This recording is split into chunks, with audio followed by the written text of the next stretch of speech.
think that's Matt. Yeah, but I can't. He Okay. can't. Yeah, he all right, must not have LinkedIn. We're live now, motherfuckers. So we'll see what happens. So, whose cat is going ape shit? Oh, that's mine. That's awesome. It must know I'm trying to talk to people. That's like how that's how most cat does. You're sick. Oh yeah, we are late. I don't know if I should hit live video on Facebook or not because I don't know how this fucking StreamYard works. Like, is it gonna fuck me up here? Well, you posted the links, so I mean, anybody who I don't know how this fucking works. So, well, you can if you want. I don't know. Fucking live video. Okay, now I'm hearing myself. Why am I hearing myself? Oh my god, this is a fucking disaster. Why does this keep happening? What are you talking about? You hear yourself. Ryan's having video issues. I know what the issue was. I'm having video issues because of my internet, not because of what's going on here. I shot down that other tab I had open. Oh, that's why I was hearing myself. So, see, that's what worries me here is if I hit go live here. Yeah, we are live on YouTube right now. So, are we really? Yeah, that's why I was hearing my talk back. Okay, well, I'm probably gonna hear talk back too because I'm about to start it on fucking Facebook. Well, if I hear it on that, I'll kill that tab too. So, yay, kill it, fuck it. Okay, all right, fuck it. Yeah. If everyone wants to join, can join. We're live. Yep. Fuck it. Come on in. Let's roll. You all got the links. You all got whatever. I've gone live. We've gone live. So we are in a insane discussion today about. So you want to do a threequel. Now, normally sequels don't end well. Trilogies normally don't go very well. There's some that do, there's some that don't. And we're going to talk about those tonight. So, without further ado, let's see. Let me get to my notes that I did for my research, which not like I fucking needed notes, but I do have a couple like absolute fucking obscure pieces of shit that are just no one's going to mention. So, the first and foremost, we will go with kind of the obvious ones, I guess, at first. So Friday the 13th, part 3. Iconic for many of reasons. Again, it was one of the more popular, threequels. It was also where Jason actually got his hockey mask. Went from what the fuck does he have on his face in the second one? A fucking pillowcase? It's like a sack, like cool. I've always tried to figure out. We'll call it a grain sack because that's what it looks like to me. All right, cool. So we'll go with that. Yeah. So Friday the 13th, part 3, he gets his hockey mask for the first time. A lot of the kills off of Shelley. And then kills Vera with the fucking harpoon gun. So the spear gun. It had a lot of cool kills in it. I mean, and plus, out of anything, it was 3D. So it brought some some high octane 3D. Snakes and fists through fucking windshields and eyeballs. Thank you, Rick, for your fucking sacrifice of getting your head squeezed and your eyeball just fucking completely blasted into the fucking screen. So yeah, I mean, it was definitely iconic again for a couple reasons, but yeah, I mean, the fact that it was where he got his hockey mask was without a doubt probably the most important part of that one. Yeah, and I think it was one of the first times that we saw him have a final scene in a barn. It was. Strangely enough, that was not the last time. No, it wasn't. That became a habit. So, but that's okay. Yeah, thank you, part Yeah. 5, which will eventually get yeah, there. unless you want to nitpick. I mean, and yeah, say, well, technically, he wasn't Jason wasn't really in in part part 5. Yeah.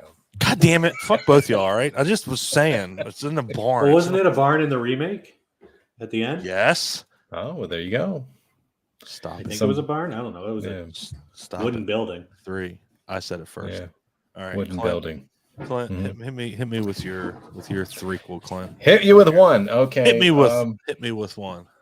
I'll come back to that one because the first one that hit my brain was Leprechaun 3. I had to go after that one.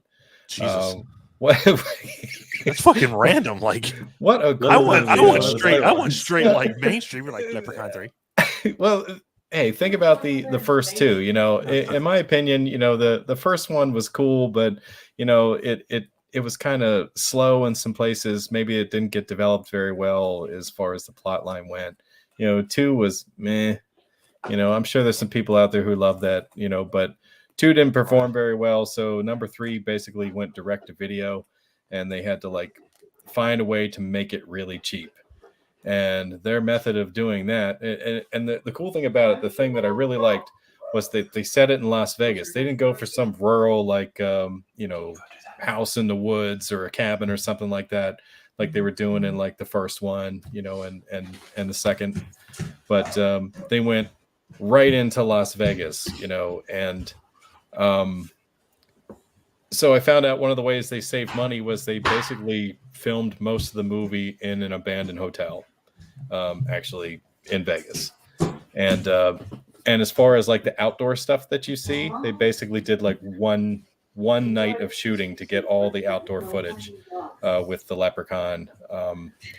And I don't know, man. It was just kind of neat. They pulled in the thing with the medallion, which gets used in later installments of that franchise, and they probably had one of the more famous kills in the Leprechaun movies, or one of the coolest ones, I should say. And that was basically thanks to Caroline Williams being in the movie. She was given like some over the top, like her body inflated, you know, like she was getting plastic surgery, you know, like on the spot. Her character had talked about wanting to get plastic surgery throughout the film, and he finally gave it to her, so her lips puffed up like really huge, and like her boobs and her ass, and then she basically exploded on screen, and that was a really cool looking effect. So if you haven't seen that in a while, go back and look at it again, because it's Stretch literally got stretched. She did. So and I thought it was kind of neat that the casino was called the Lucky Shamrock, and he's on screen like talking in limericks most of the time right before he like kills somebody or does something sinister. There's some other cool effects in there, like, you know, he bit the pawn shop guy's ear off and like chomped one of his toes off, and it was just interesting. It was just something else. So the magician kill was really good too. yeah, it was.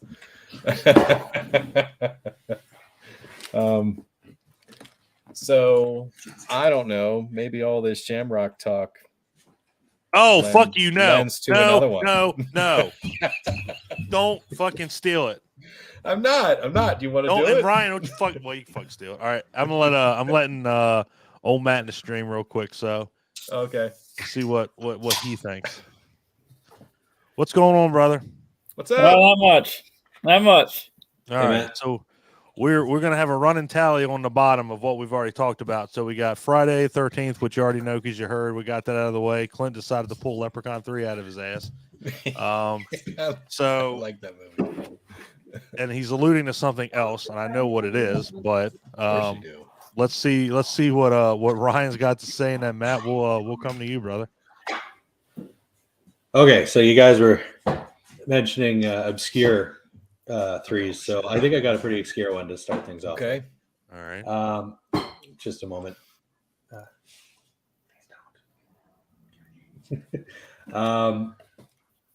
So Evil Dead. Okay. Evil Dead, as we know, it has Evil Dead 2, Army of Darkness, and the remake. But going back to your guys' mini episode on, or your halfway house on Italian films, Evil Dead had its own run of sequels in Italy, because in Italy, Evil Dead is called La Casa. Oh, that's right. Oh, He's And going hard. He's going obscure. one of my favorite bad Italian movies, two of them actually, but Ghost House, aka La Casa 3, aka Evil Dead 3 in Italy, is a riot. It's got everything. It's got creepy kids. It's got demonic dolls. It's got guys using ham radios to figure out like evil messages that a house is sending out. It's ridiculous. It's over the top, and it's such a blast. And then they followed that up actually with La Casa 4. I believe it's called Witchery. That one actually stars David Hasselhoff and Linda Blair. What the fuck? Shut up. I'm dead serious. I heard this on another. I did hear about this on another podcast. Believe it or not, yeah, this shit gets absolutely insane. The next time any of y'all are on a bad Italian run, check out La Casa 3 and La Casa 4, Ghost House and Witchery. I think they're on Tubi. Not sure. But they are just fantastic. Not really over the top in the gore department like a lot of other Italian films are, but they're just the bad dubbing's there, the terrible soundtracks there. It's just a good time. That sounds great. Amen. Oh, you gotta love some bad dubbing. Well, we talked about that last time. Now soundtracks. I don't know if you mentioned it in your episode or not. Do you know why the dubbing is always so weird in those movies? There is a reason. I guess there was never really a reason like why it was so bad. It was just the fact that they got people that just couldn't like really, I guess, speak English 100%. It was just fucking weird. We're not the It's actually because when they filmed Italian movies in the 80s, they didn't record any master audio. So it doesn't matter if it was the Italian version or the American version, they had to dub because none of the dialogue is ever picked up while they're so they did it by design. It's always done in post. They're like, don't put any audio in it because we're going to add it in for whatever country we're sending it to. So everybody just spoke their natural dialogue. That's why some people sync up a lot better than others, because some people are actually speaking English and other people are speaking Italian. Yep. Wow. That was one thing that I brought up in the episode. Some people were doing it, some people weren't doing it. So yeah, I guess it's just a hit and miss thing. Like you said, if there's no master audio, obviously you got to go with what you know and what you can talk. So, yeah, that a lot of them like to do the whole thing like that. All right, Matt, what do you have to bring to this conversation since we're going off the fucking rails here? We talking about part threes of films? Part threes of films. There's a couple of if we're talking about that, there's two that I like a lot. Probably like Friday the 13th Part 3 and Nightmare on Elm Street, The Dream Warrior. I think it's The Dream Warrior. No, it's Dream Warriors. Yep. Those are two of my favorites that I've enjoyed watching throughout my life. You got some good ones there, brother, no doubt. Because, I mean, especially Nightmare on Elm Street Part 3, I mean, since we kind of already touched on Friday the 13th, we'll touch on Nightmare on Elm Street. That definitely, without a doubt, probably goes down as one of the best, I would probably say, sequels that franchise ever saw, because they came up with some pretty wacky-ass ideas as we went along. So, yeah, I would definitely say Dream Warriors is, I mean, aside from the first Nightmare on Elm Street, I'd probably say that's top echelon of the sequels. And again, we had a bunch after that. So yeah, I would definitely say. I thought it was a dark kind of story too. You got Amanda Kruger, and they're telling Craig Watson's character about Amanda Kruger, even though she's supposed to act like she's not Amanda Kruger, because she's making it seem like she's talking about the nun and how then she had a kid named Freddie, and about that whole story, how that went down. So I thought that was kind of creepy, though, in a good way. Yeah, and I thought that movie had like one of the really cool like opening scenes. I mean, so she's obviously a tortured person, mentally and very tired and afraid to sleep and so forth. But she's some like incredible artist, also like making like miniatures of the original Elm Street house, and having nightmares about it. And the scene that stuck with me the most was probably where she went to the bathroom and basically the faucet attacked her, and they did that cool like two-way mirror trick with Freddy's face, and the other faucet handle basically turned into his glove and slashed her wrist, which is how she ended up in the mental institution in the first place. Her mother walks in and is like, "Oh my God, she just tried to kill herself, and we should have her evaluated." So that was, I don't know. I just really like the opening. I thought that was really, really cool. Yeah. Then you got this. Then you got that girl going around the corner of the boiler, and she was supposed to have been like one of Freddy's victims when he was alive. And I thought that'd be kind of like creepy if you go down the basement, you see somebody going around with a tricycle, and actually, that's right up their alley. Yeah, I mean, again, it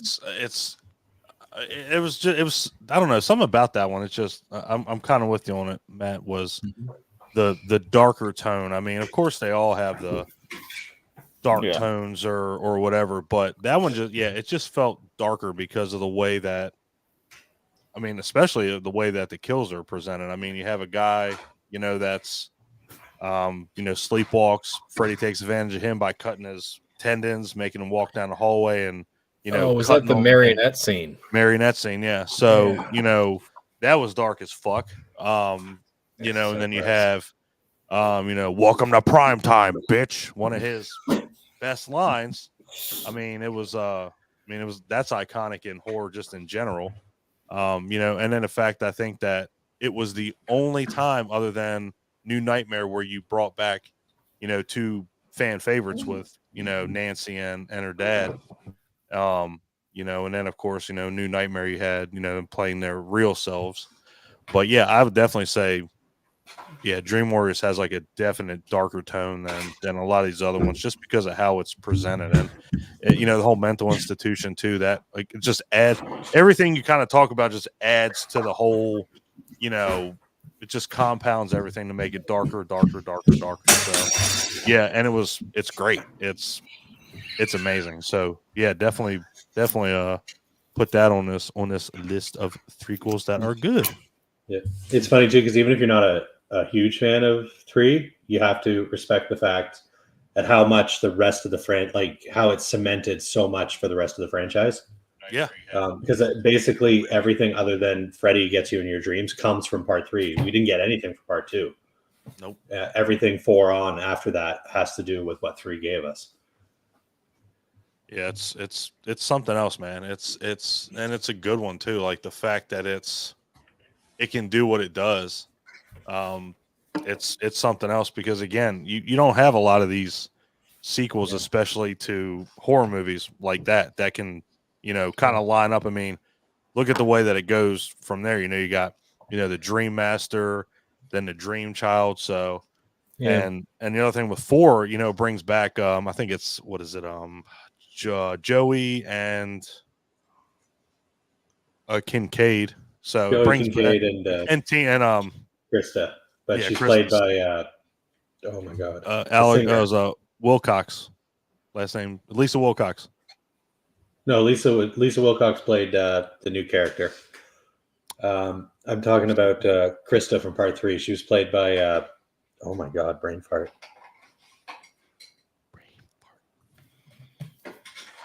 The blonde lady. Patricia Arquette. Patricia Arquette. She was played by, but in part 4, she was played by I was a singer. She sang the song for the opening credits. I don't know why I thought that was Lisa Wilcox. I thought that's who played her. Oh, Lisa Wilcox plays Alice. I had a huge crush on her when I was a kid. Well, who didn't? Who didn't? That's gonna bug me now.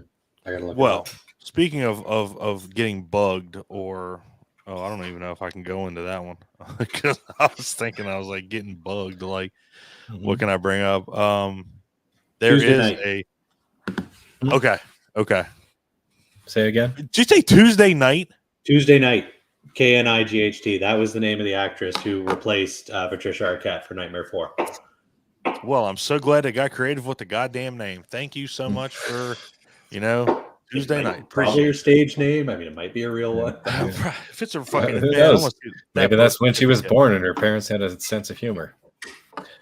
Is that a sense of humor, or is that just being fucking cruel? Yeah. She was born on Tuesday night. If you're born with a name called Tuesday night, your parents are setting you up for. I am so glad I have the There's ability a career to path. mute or There's a remove specific Clint's career ass path that from usually this. people with names like that have. I'm so glad I can mute your fucking mic. What the hell are you talking about? Jesus Christ. God, maybe we were trying to be funny. You Maybe love every minute of it. Don't even try to deny it. I'm not going to name my kid Tuesday night. That's like naming somebody fucking like West Apple. Something stupid like that. Like have a conscience. Jesus Christ. Like remember, this kid's got to go through fucking life. It's not just in the beginning stages. You got to go through the rest of your life. I know it. So anyway, okay, I can go with the bugging thing like we were talking about. What bugs you? So now I'm going to go Halloween 3. Of course. Since everybody's been apparently hinting at it that I should do it. That's the Shamrock reference. That's the Shamrock. So that's the bugging. That's the whole thing. I knew you were going to say it, so I was purposely not bringing that one up, and I was trying to get it. And then you said Shamrock, and Ryan's like, it really bugs me, and I'm like, you know what? It's just a fucking setup. Send that volleyball up. I'm spiking that motherfucker down. So we're doing it right now with Halloween 3 Season of the Witch. Probably at least on this list, it is wacky as fuck. Devoid of Michael Myers altogether. But still, I mean, it's a great movie. You got Tom Atkins, you got Dan O'Hurley, Stacey Nelkin. I mean, it's got some semi star power, but the fucking theme song that it plays through the entire fucking movie is it's real. We're not gonna sing it here, but if you want to look this shit up, just go look on YouTube. You find it real quick. It'll get stuck in your head for the rest of your life, and don't blame us for that. Some like Willy Wonka Oompa Loompa stuff. Yeah, I don't even know if my wife has actually seen Halloween 3, but when that song starts playing, she knows exactly what it's from. Yep. Oh my. Yep. And that's. Oh, she's just correcting me. She said she's seen it lots. Lots. Oh, holy shit. Okay. Yeah, what does lots consist of? It's impossible to not experience something that you're playing in the middle of the house, right? This is true. I don't know if she's seen the whole thing. This is exactly how I got exposed to Star Trek: The Next Generation and like CSI and a fucking ER. trap, dude. So it's a my fucking wife trap. watched the shit out of those shows, and I just picked them up through like osmosis or something. It just permeated my osmosis. Jesus, permeated my brain. Fine. God damn. We just got hit with osmosis. Clint dropping big fucking words tonight. So Halloween 3, I feel like maybe it was misunderstood when it first came out. A lot of people were disappointed that we didn't have Michael Myers in it. But I mean, the way I understand it now, as it's been explained, is that was actually closer to what John Carpenter's vision for the series was. Was that it wouldn't just be like a continuation of the first movie. It would be a series of films that were Halloween related, and they would all be a different story, but just connected through the theme of Halloween. So, boy, this one was batshit. I mean, you got clockwork people, with like yellow goo type blood and stuff like that. You've got like whoa, hold on. Did you just Thank you. Clockwork That's people. the fucking robots? People. Last time I checked, holy shit! And stuff in them, man. Clint, you just made a new race of people. This motherfucker just said clockwork people. Yeah. People. They had gears and shit. it. Like you could wind them up with a key. You know what I mean? I It's love like, it. Clockwork people. Every Jesus morning, Christ. Colonel Cochran gets him to I hope line up. that's He's just got a big. I hope easy- somebody's right. listening to this right They're now, like- which I know no one is, but I hope somebody like- heard clockwork people out there on the internet, because that needs to be in somebody's fucking horror movie. Hey, Because man. that is terrifying. People from the UK know what I'm saying. Boy, ask So- PJ. She's the goddamn expert, because my God, clockwork people. Fuck Yeah, robots, fuck Work androids, people. fuck cyborgs. Yeah. They are clockwork people. They're all those people. They're like TikTok from Return to Oz. You got to wind them the fuck up. Don't you dare. That's a Don't deep cut you right dare there. bring up TikTok in this conversation.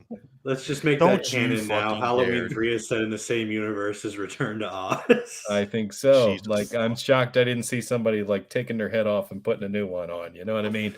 It should have happened. All right. I think I could mute you for at least 5 minutes at a time. Oh, mind the penalty box. I apologize. I mean, goddamn, dude, you just brought Return to Oz into this conversation. You called them clockwork people. How For could I fuck's not? sake. How could I keep- not? Keep your head in the fucking game here. Come on now. We cannot have It is clockwork firmly people. in the game, and we so- cannot Like, have to be TikTok seeing being the brought list up. of movies that are down here. Return to Oz is the scariest fucking thing I've heard all night. I mean, there's no question about that. With everything we have here, yeah, that's fucking terrifying. And we are planning on reviewing that as well. So when that happens, it's going to be a great episode. That's actually one of my favorite goddamn movies. I know it is. Which is why I said it. So you're just full of surprises tonight. baby. I'm just throwing them to you. You know what I mean? So So and somehow there's some power that they're getting from Stonehenge, right? So that they can power. Hold on. whatever- We gotta have a timeout here. I got someone special. I got to add to the stream. I haven't talked to her in like years. Oh, okay. Go ahead and do it. I got to add you to the stream, baby, because I got to say hi. I can't leave you hanging. She's just gonna wave to me, which I'll wave back because I love her. I can't I'll hear wave you. too. She can't hear me. Why? I'm adjusting my audio. One moment. Oh, she said one moment. She's being. Yeah, so I have a polite. great phone, so that there's no reason why you can't hear me. That fucking woman right there is amazing. Well, we can hear you. I can hear you. Hi, guys. Hi there. Oh, Hi. I just said you're fucking amazing. She is one of the customers that I had at GameStop that has followed me for years. I love her so fucking much. We're That is Horrorlicious fans here. yes, that is Miss Tia right there. She's Thank fucking you amazing. so much for letting me in on this. That's just totally just rocked my world. Well, I'm my actually dear, thank you speaking for with showing people up. that are- I mean, I have followed my whole life. she's fucking Leprechauns. amazing. Oh yeah. Oh, yeah. Still one of my We're- favorite series. I don't give a shit. I love Oh Leprechaun shit! movies. Well, Clint, you just made a new friend as you just got Thank bombarded with your fucking clockwork people. You know, I heard that. I heard Yeah. that. yeah, he What's wrong just with clockwork he people? fucked that all up, and they're not robots to Clint; they're clockwork people. So They had gears, That's okay. man. That's all I need to know. Clockwork. right. So we're on the Halloween 3. Well, I'm gonna give my guest of honor as of right now the floor, and she can give us her awesome threequel. Yeah, you want to throw one in? Oh, come on. Throw She might one not in. have heard you. Can you hear us? Tia, can you hear us? I can hear you vaguely. Let me grab my earbuds. Hold on. We will wait. Oh, wait. This is what happens, guys, when we're live. It's okay. We have bugs. Those are clockwork people. The clockwork people So- fuck everything up. It Were is. they That's what I'm powered gonna by start Stonehenge? calling. You know, when you get all your cords tangled up and you're like fucking gnomes. Now I'm gonna be like fucking clockwork people. That's right. That's right. All right. Trademark Hamityville Horror. That's our thing. Fuck everyone that brings that to the table because I'll sue your ass if you say it. Yeah. Thank you, Do you Clint. think they for were the made by clockwork Rolex? with two L's Or, and or two like, X's because we can't Casio afford or that Timex shit. or something like that? Did Was you that just movie say sponsored by Rolex? Timex? We're gonna get sued. You got to make sure you say Rolex with two L's or two X's because now we're gonna get fucking sued. No, we're not. I'm trying to figure out if Halloween 3 might have been sponsored by Timex. Because those people definitely took a licking. I'm They going kept on arm. ticking. All right, I'm gonna go way back. They didn't keep on Remember- ticking. Do you remember Armatron? For a little while. Armatron. That's who sponsored that fucking movie was Armatron. The motherfuckers that made the Disney watches way back when. Mm-hmm. That's who sponsored it. Oh, that's so much better. Hey, we're back. Oh, fantastic. Yeah, I just gave my neighbors a cheap thrill. I had to run and get my yeah? headphones, and I'm pantsless. Oops. Joys of Damn life it. of living in the country. Notice we couldn't get the cheap throw. She kept that shit like face level. Yeah. We're like, Ryan lives in the country. Oh, He's there not you go. wearing pants right now. Lady T Pooh Bear in it. I have pretty legs. There's no shame in this game. She does. She's amazing. She's fucking incredible. So, my dear, I'm going to give you the floor for a second. What is your threequel you want to bring to the table? We've said Leprechaun 3, but I know you've seen more than Leprechaun. Oh yeah, absolutely. Okay, real talk. The new Candyman, I was so pissed off. The scariest part of the movie was that last little blip when the real Candyman came out. The rest of it, I really wish that we could get a real 3. Yeah. Candyman is still, to this day, when I hear that man's voice in my sleep in a commercial, I wake up like, oh shit, what? Wait. Candyman 3 Day of the Dead. Is that not a real movie? What, Day of the Dead? Fuck, that's not a real movie. Are you kidding, Ryan? Candyman 3 Day of the Dead is not a real movie. That is. I know it's not. It's terrible. It's fucking. And you know what? That's a 3 we could horrible. talk about. Oh my god, but we can't do it. But we just did. So yeah. We'll say Candyman, Day of the Dead. Tony Todd, what were you doing? It counts. Yeah. New Candyman, we can kind of keep it in there. You know, the first Candyman was great. Second Candyman was okay, and then we'll just skip the third one and go right to the requel. Yeah, absolutely. It would have been. Yeah, it was good. I mean, it never happened, and even I didn't I didn't mind it. I liked it, but yeah, I mean, I wanted it to Candyman be scary, Tony and Todd I is feel like Candyman. it was just another Jordan Peele kind of underlying political piece. Like, I don't really think it was meant to be a horror movie. You know what I mean? Like, there wasn't enough. I mean, there was no gore. There wasn't there enough was horror. no. Yeah, it wasn't. It didn't scare me. I want a movie. If it's a horror movie, I want blood, guts, gore, and I want a little moment of panic. Just a little. Just give me a dash. That's the point of a horror movie. I think that's what we're all looking for. And have you guys the house that October built? Oh, there you go. That's a good one. The third one of that, absolutely, hands Wait, down. there's a third one? No, that would like to be one I would love. Okay. Yes, that needs to be put in there for our third. Absolutely. I am in 110%. Oh, that reminds me. Actually, that reminds me of another 3. Shut up. We're getting there. Your turn is next. Love you.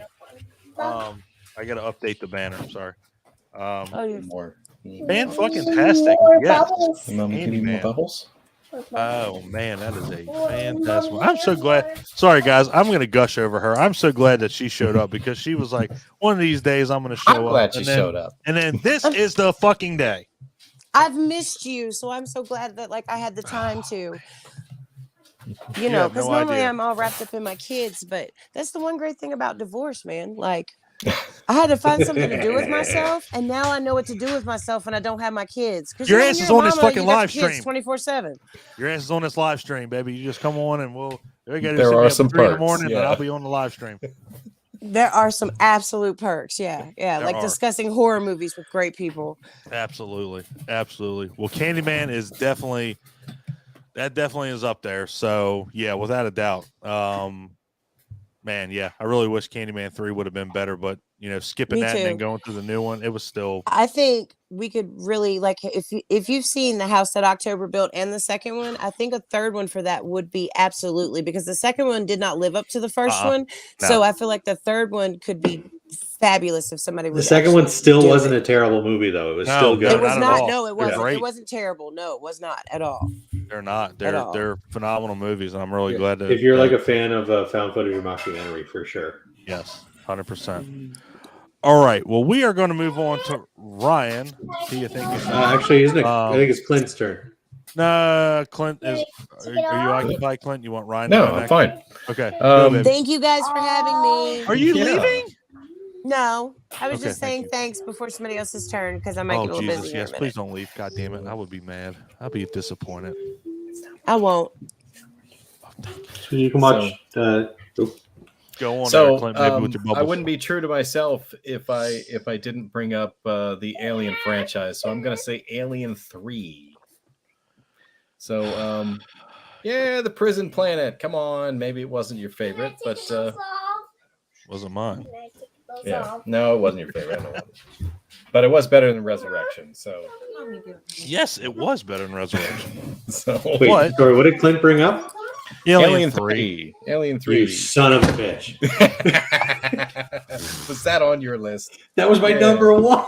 You number You know, one. hey, Oh, motherfuckers, my okay, let's God. get one thing straight. Let's get one thing straight tonight, okay? We've had our list. We've had our whatever. We don't have lists tonight. You just bring up anything that's that whatever. You bring it up. If it's on your list, you bring it I'll up. message you That's- one of mine. You can I talk was gonna about bring that. it up first, but then you're all like, "Wait, well, Ryan's got obscure stuff," so I'm thinking of gonna the ask you obscure something. movies. That's why I'm disappointed up to this point because but you can't bring anything up obscure because you can't fucking have anything obscure because obscure movies don't have fucking trilogies. And you know that. So no, you can't. I'm muting you. You're muted for now. I'm muting you. So I love you. You can come back on in like 5 fucking minutes. the Yeah, fucking yeah. You sit there and think about what you said. what? So yeah, No, come back the on. third movie, in my opinion, even though it's clearly not as good as 1 or 2, it kind of went back to the horror roots of the first one to a degree.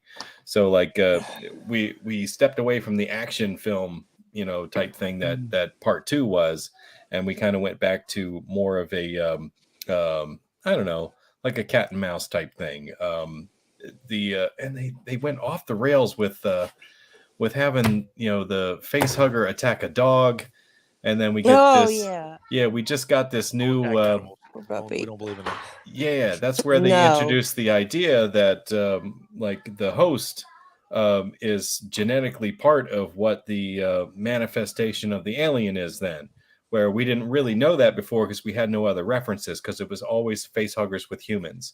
So when they introduced the dog, then we got this new plot line that was really kind of cool. And there were some good kills in that one, and they were kind boring of as hell. it was a little boring, but I'm gonna mute your ass The again. best part of it for me. yeah, It was boring. It definitely was. So they didn't have weapons on that planet, so they had to get really inventive on how they were going to take care of the alien. So they had to trap it, and they had to try to kill it with the refinery aspect of the prison colony. So I don't know. I kind of like the idea of it, even though it wasn't as cool as the first two. And I remember watching it for the first time, thinking this movie sucks ass, and then like. But then I saw Resurrection, and I was like, Alien 3 wasn't that bad. It's right. You know what really pissed me off about the Alien franchise at some point was the fact that you had 1 and 2, and then you had 3, and it was like at that point things were like, they were popular at that point. Alien was a franchise, so they decided to make it a toy line. And the thing that pissed me off with the toy line is they had all these fucking aliens that didn't exist in any way, shape, or form in the goddamn franchise. Like you had, a fucking alien with to collect them all. Yes, I have a bunch of those aliens with wings. Yeah. You had the bull alien. You had, all these fucking weird aliens that never existed in the universe, and it was like, what? You're just trying to cash in, clearly. But it was like I just didn't like those ideas were actually pretty fucking cool. Like an alien with wings, that's terrifying. That was the Flying Queen, by the way. It was an amazing toy. See, oh wow, exactly. See, Ryan knows. Ryan will educate my. I collect these things. But the thing that really is and again, not to get way off topic, but the thing that I realized back in the heyday, Tia might remember this too. So on the on SNES and in the arcades, you had Alien versus Predator long before Alien versus Predator existed as a movie. And and the cool thing was it was just a goddamn, let's walk around and beat the shit out of everything. It was like a Final Fight type beat 'em up, and that's what it was. And I think I still have it actually. Yeah. See, it was cool as shit. Might have to dig it out. It's worth it. I love that game, and that brought it. Which AVP are you talking about? The one for the Super Nintendo? Yeah, Mhm. yeah, and it added, I think, it added to the whole lore. But then they came out with the actual Alien versus Predator, which I was like, why is the game better than the fucking movie? I was about to say that. I was about to say the game. Like, why is that? Like, so God damn it! Like I think it's because the game gave us expectations of what we wanted out of Alien versus Predator, and then when it wasn't that, it just kind of was like, meh. Yeah, no, I'm with you, and maybe Requiem was a little better. We're not going to get that far off topic, but yes, Alien 3, Clint. I'm sure Alien versus Predator Requiem is a fine movie, but once I actually get to see it, i.e., they decide to finally release a version where they bring up the contrast a bit, and I can actually see what's going on. And that movie is it was a very dark movie. Fucking stupid. Like, did anybody realize that contrast ratios on cameras are fucked up, and you have to jack those up because that movie is like 250 to 1. Like, we need 250,000 to 1, guys, because I can't see a goddamn thing. Man, so really, that is a good one. Good job. That's, really quick on the Alien 3 before we change topic. Clinton, you mentioned it. Have you seen the assembly cut of Alien 3? I don't think I have. I may have only seen the theatrical release. The one where it changes from a dog alien to an ox alien? No. Fuck. No, I haven't. If you ever get a chance. Where the hell do you see that? I am a huge... Actually, Alien 3, guys, is my favorite horror movie. Shocker. Okay. If you ever get a chance to check out the assembly cut, do. It adds about just shy of 40 minutes into the movie. And why am I not? Well, first of all, I'm not surprised on two things. I'm not surprised that there is an assembly cut. I'm also not surprised that it's Ryan's favorite horror movie, because it's a good this movie. Motherfucker is just. I'll look for it. He brings it. Changes the ending up completely changes the tone of the ending. They actually do capture the alien halfway through the movie, and they're all set to finish it right there. But because of different character arcs, stuff happens. I don't want to spoil too much. The alien manages to get freed again. Oh no! Like I said, it's a completely different movie. Oh, that spoil a movie that's been out for fucking a bajillion years. What the fuck, Mo? What are you doing? Mo apparently a flying squirrel. Maybe, yeah. Mo thought it was a flying squirrel. Jesus fucking Christ! God damn it! Can you imagine just walking through the woods, all of a sudden a friggin' xenomorph just friggin' comes out of the trees. That's Mo for you. That's fucking Mo for you. That would be horrible. That would be terrible. All right, so. Is it my turn again, or is it your turn? No, it's Ryan's turn. I can't wait to hear Ryan's shit. All right, what you got, Ryan? Yeah, come on. Sorry, I stole yours. I'm keeping it obscure for you guys because you want the obscure. I'm going to go with the Roger Corman classic Carnosaur 3.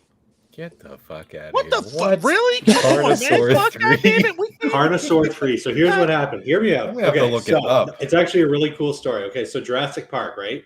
Roger Corman, no introduction. Everybody knows who Roger Corman is. Yes. We know. He's the king of exploitation. Next to Charlie Band, he's right up there with the greats. Lord help us. Roger Corman found out that Steven Spielberg was making a Jurassic Park movie. He jumped on that so fast that the original Carnosaur actually came out a month before Jurassic Park hit theaters. Oh. Okay. Shut the fuck up. It was followed up with a sequel, Carnosaur 2. By the way, need to watch it. It is a shot-for-shot Aliens ripoff with velociraptors instead of aliens. Well, then I need to see that. There's a scene where the helicopter pilot is going to get everybody, and all of a sudden she hears something behind her, and it's a carnosaur. There is an annoying kid in the ductwork. There is a scene. Doesn't somebody get their dick bit off? Somebody get their dick bit off in the first one. What? Somebody gets their dick bit off in the first one, don't they? Somebody. I'm sorry, Don. You're breaking up. Penis. Does someone's penis get bit off in the first one? In the first Carnosaur? Yeah. No, the first Carnosaur is about women having Carnosaur babies. Oh. Women give birth to eggs. What the? I thought Carnosaur. Velociraptors. Wow. What am I thinking of? I shit. I guess I'm gonna have to Wikipedia my shit. Fuck. That took a weird turn. That is absolutely. The Carnosaur 3 comes out. So Roger Corman. I'm sorry. Carnosaur 1 and 2 were actually theatrical releases, and so what hatches out of those eggs? They shoot them out the same way they make regular babies. Okay, I'm gonna have to watch this. What I mean when the eggs hatch, like are there little carnosaurs? The women have the eggs, and instead of the baby, and the egg comes out, and that kills the woman. The whole point, the evil scientist was like, I'm going to simultaneously kill all the women of the world, but also reintroduce dinosaurs. So the woman gives birth to the egg, which kills the woman, the human woman, and the egg hatches with a carnosaur. So dinosaurs take over. Yeah. I feel really dirty talking about this subject. Yeah. Right now. I feel like this Carnosaur 3. That answers the question: which came first, the Carnosaur or the egg? Shut up, Clint. So obviously the egg. Clint, I'm gonna mute your ass. Go talk to your clockwork people. Jesus fucking Christ! Are you kidding me right now? Jesus. Actually, Carnosaur 2 also had Michael McDonald in it, who was killed by the Carnosaur T-Rex. The singer? So that means Michael McDonald is the Michael only McDonald. actor. God damn it! The guy from Saturday Night Live. Okay. Yeah, to be killed by Michael Myers, a Carnosaur, the Leprechaun, and Mike Myers. Oh wow! Everybody talking about Lance Henriksen or Bill Paxton. But no, Michael McDonald has been killed by 3 horror icons. And also Mike Myers. Yeah. Okay. Yeah. Okay, viewers, you would not know any of this right now unless you tuned in right now and listened to Ryan Joyner talk about that. So if you don't know this in your life, it's not our fucking fault. You should have joined. I put the link up. Get in here. Put it on the ticker. Carnosaur 3, the movie I don't even know what the fuck I'm gonna do here. I don't. Oh man! All right. Well, so the movie I originally brought up, Carnosaur 3, was after the failure of Carnosaur 2. Roger Corman was going to make another movie about dinosaurs, but realized instead of trying to make a fresh movie about dinosaurs, he'd just make a Carnosaur sequel. So it has nothing to do with Carnosaur franchise. It actually has some of the same actors playing different characters. Wow! Because it was never intended to be a Carnosaur sequel. Return of the Living Dead. Notice my ticker that I just put up as it scrolls on the bottom. We got Carnosaur 3, for fuck's sake. I also noticed it says Alien in parentheses for fuck's sake. I'm now going to have to go look at those. I got plenty more of these, what I'm doing with my weekend. What are you doing? Are you leaving? No, I'm going to be looking for Carnosaurs. God damn it, don't do that. Don't give Ryan the satisfaction of go look for that movie. I'm gonna have to. I'm gonna have to. It's not. Ryan, we're in. Most of the I gotta see how this egg thing comes about. It's not streaming anywhere because it can't be. It can't be. Sure, no. You can get them on YouTube for free. Last I checked. Okay, I'll find it. Don't worry. Oh my god! I gotta find La Casa 3 for God's sake. You gotta find Clockwork People 18. Yeah. You said you wanted obscure. I'm giving you. Hey, you know what, brother? I could have done Alien 3 or Halloween 3 or whatever. I applaud the shit out of Obviously, you for that we one. came to the right place. Yes, I'm gonna drop some obscure on you here in a minute. I think usually when a franchise gets to 3, that's when I start liking it. Is it right? Is it my turn now? Oh yeah, sure. Oh boy. Well, I guess I'll hit you with I'll go a little obscure because no one's seen this. So I'm going to go Shark Attack 3, Megalodon. I've Is seen that it. one of the guys going to take God the woman damn home it, and eat her? Tia, of course she's seen it. Fucking I've this seen movie it. is 110% batshit nuts. And I'm Nuts. talking absolutely bonkers. This is one of the only movies that I have seen where more National Geographic footage is used for showing the shark, regardless of in any capacity. Basically, what happens is the movie starts off like any other, shark movie. We got a great white shark that's fucking everybody's day up, and then it progresses into, well, there's a bigger shark out there. And as we go through the movie, basically what happens is they take a horrible green screen shot of a big fucking shark and put it in all kinds of positions. Yeah. You're really selling me on this. No, by the way. yeah. Ryan's got it. Ryan's got the whole thing down there. He's got it. It's got a sea-doo. But that's how it goes. I shit you not. That's how this goes. Man, she left, but that's okay. Very pretty. That's how it goes. Like, basically what happens is they find this out when this guy jumps out of a boat, gets on a jet ski, and just goes to town. Ryan, have you seen this? Of course I have. Yeah, but what the fuck? Why am I even bothering to explain this? He knows exactly what I'm talking about. And Well, a guy I gets forgot on a about the jet greatest ski. line in the movie. Say it for Yeah. me because I Oh, haven't seen Jesus it. Christ. Oh, you both have seen it. No, I haven't. Oh shit! I'm telling you, good. go ahead. Good, yeah. So, Ryan, let me let you drop the line because the line is incredible. So some build up. The line was actually an ad lib, just meant to be an outtake. But it's when the two main characters are like, some crazy stuff's happened and they're winding down, and they're comforting each other, and the guy's like, okay, we're good. He's like, I'll tell you what. Why don't I take you home and I'll eat your pussy? Flat out. Full. And they left it in. They left it in. What? Who's gonna cut that? Who in the fuck is gonna cut that? If you got balls enough to cut that. There's like a half second after that because they cut like a half second later, but you can see the look on the actress's face. She's like this close to completely losing it. Her eyes just bug out. It is insanity. Like, holy fuck. Like, she just looks over and she's like, did you really say that? Did you really say that? And oh my god, it is absolute insanity.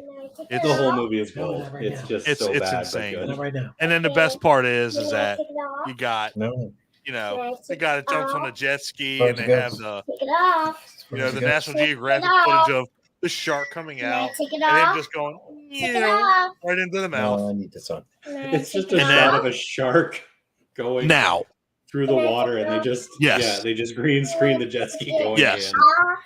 Now I will admit there was a point of this where what is that beeping? Do I have a tumor? Microwave? Okay. No. I thought I had a tumor. There's a point in this where I was impressive. It was impressive and I was impressed is where there's a raft full of people. And they showed the National Geographic footage of the shark coming up. But the raft bent in half. It's like, fuck yeah. But if it was a real megalodon, it would have swallowed the motherfucker whole. But I was so impressed that they went through the trouble of folding the raft and it getting eaten. I was like, thank you. So yeah, I will tell you. And this is a synopsis for this movie because I took a note. When two researchers discover a colossal shark's tooth off the Mexican coast, their worst fears surface. The most menacing beast to ever rule the waters is still alive and mercilessly feeding on anything that crosses its path. If that is not golden for you to watch that movie, I don't know what is. It's a good time for sure. It is insanity. I think every person in that movie is a porn star. Most likely. I will put money on that shit. 1,000%. 1,000%. It has to be. It has to be. So, moving on. I'm kind of disappointed there's not more people in here, but I'm kind of not, because the people that are in here, I wish T wouldn't have left, but the people that are in here, we got the shit going on. And anybody that's watching this, which I don't think a lot of people are, but you know what? You're missing that. You're missing out. So all you fuckers that said you were coming here, fuck y'all, because y'all missing a good time. Yes, Mo, we know. If you could be here, you'd be here. God damn it. This motherfucker just knows how this works, and I don't. Because he just keeps saying shit. Is he throwing up more comments? Because I can't see him. He's blowing the shit up. Oh, yeah. Well, you can put him up on the screen if you want, so everybody can see him. Oh, there he is. Don there you go, right there. Bam. Yeah, exactly. Mo's action. Did Mo? I wish we got a third film in the Gates series. Love the 2 we got. Well, there might be something me and Mo finally disagree on. Oh, Lord. This might be a whole goddamn conversation right there, people. Holy shit. Yeah, I am really freaked the fuck out that you said that. But you know what? That's okay, because I guess we'll move on to old Clinton Myers. Let's know what your next one is there, old Clint. Well, I guess I'm going to stay kind of mainstream here, and I'm going to say Scream 3 from the year 2000. Knew someone was going to bring that up. Yeah. So, that was a weird one. That's the one where it kind of became a little self-aware, and it started poking fun at itself within the actual movie. And they got really weird with it. I think there was a Jay and Silent Bob cameo in it. I mean, and they had this weird metric in the film where the killer had a device where they could basically mimic the voice of anybody they wanted to. I'm not even sure how that was supposed to work. It's I don't think that's real. Back then, even now, I don't think that you could really do that unless there's some way you could reference somebody's voice and digitally, and then somehow mimic it in real time. It's very bizarre, and I like how that would ever work. I absolutely love the fact that you brought up it became self-aware, and I liked the Scream franchise. I liked 1. Yes. I loved 1. I loved 2. People can shit on 2. I love 2. And honestly, Courtney Cox was hot as fucking 2 because of the whole red highlights in her hair. Man, I like to bend her over. Oh my. Sorry. But yeah, Interesting time to come back. Ryan definitely came in on those earbuds at the right time. He said, "Bend over." Is what? What the fuck? No. What did I walk into? I thought Scream 2 was I liked the I really liked the fact that everybody liked Dewey's character, and it made it it was he's dead. He got, he comes out in the first one, he's got a knife in the back, and then he comes, he gets fucked up in the second one, and he gets, he's still alive. And, I think that was cool because it was Dewey was one of the main characters of the franchise. I mean, he's obviously a staple, with Nev Campbell and Courtney Cox and, Jamie Kennedy. And if anybody's seen that movie, we know what happens to Jamie Kennedy. Scream 3 was just, I think it was the weakest installment of the franchise. I think out of any of them, because the fourth one kind of brought it like it kind of rebooted the series. It wasn't good. Like Scream, like let's. I'm gonna break it down right now. Scream 1 was the best one. Scream 2 was good. Scream 3 was the weakest one. Scream 4 was better than Scream 3, and then we got the new one that just came out, which I haven't seen yet, but unfortunately I know what happens, which I'm fucking disappointed that people can't keep their goddamn mouth shut. I guess that's what I get for being on social fucking media. 24 hours after it came out. Yeah, I just want to know why everybody hates Sidney Prescott so much. It's like even her own family members are trying to kill her. You know what I mean? It's like there's the thing about it is, okay, so everybody wants to give like the new age, Scream Queen, there, and let's face it, okay, there's no title for Scream Queen. I mean, you don't have to have any prerequisites or anything. Like, you have the age of the 80s, the 90s, the 2000s, the 80s, of course, Jamie Lee Curtis, Barbara Crampton, and the list goes on and on and on. Kelly Maroney, it can go on. The 90s, I mean, the 90s didn't have a lot of Scream Queens, but, and I think that's the thing that kind of pushed Scream to the next level was you had somebody that you wanted to, I mean, honestly, you wanted to cheer for. I mean, Sidney Prescott, in the first one, she was that, the innocent, podunk girl that, everybody wanted to date. In the second one, she's, she's part of a crisis hotline. She's in a, and she's doing this whole thing. And then in the third one, part 3, she was doing the crisis hotline thing. Yeah, with living in her high security compound house. I'm sorry, that wasn't. My bad. And to me, she's Nev Campbell is a modern day Scream Queen, and honestly, Ryan, you should sit there and think about it. Did Nev Campbell actually ever scream in the Scream franchise? Yeah, she did. What Scream? I know Courtney Cox has.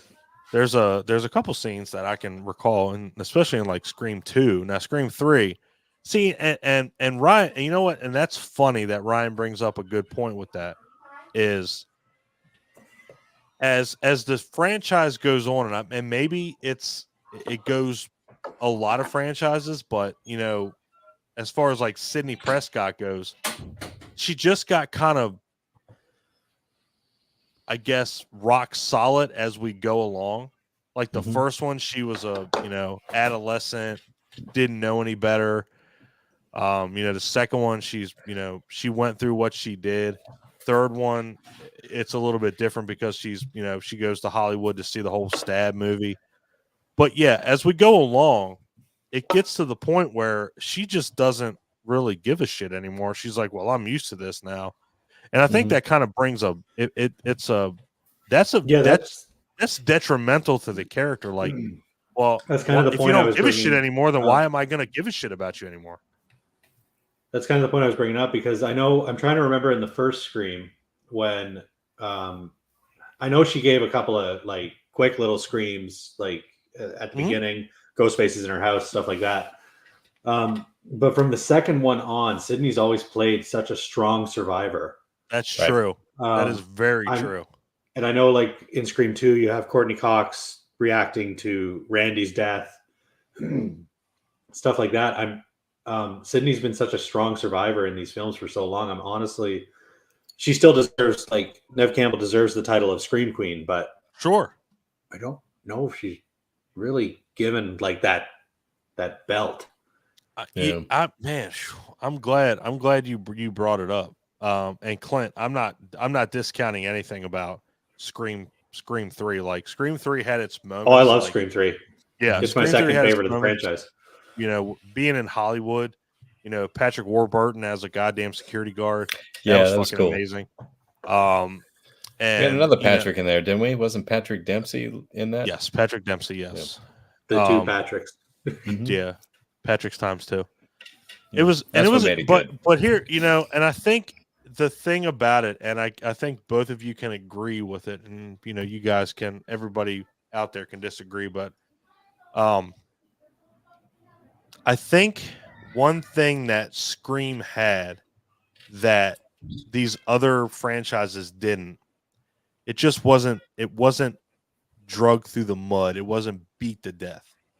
No, you had 1, 2, 3. They gave a little bit of time, then you had 4, and then you had 5. We'll consider it 5 because obviously it's 5, but it's at this stage in the game, you're getting to the point where you're running out of steam. You have 5, and now they've already announced 6. And again, I can appreciate anybody that makes these movies without a doubt, but you're getting into the territory of oversaturation, like all these other franchises. And again, I get that it's been it's not like these other franchises where you got to come out with them every fucking year. Like, let's come out with Friday the 13th, 1, 2, 3, 4, 5, 6, 7, 8 in a 10-year span. You come out with 1, 2, 3, and then you wait a little bit.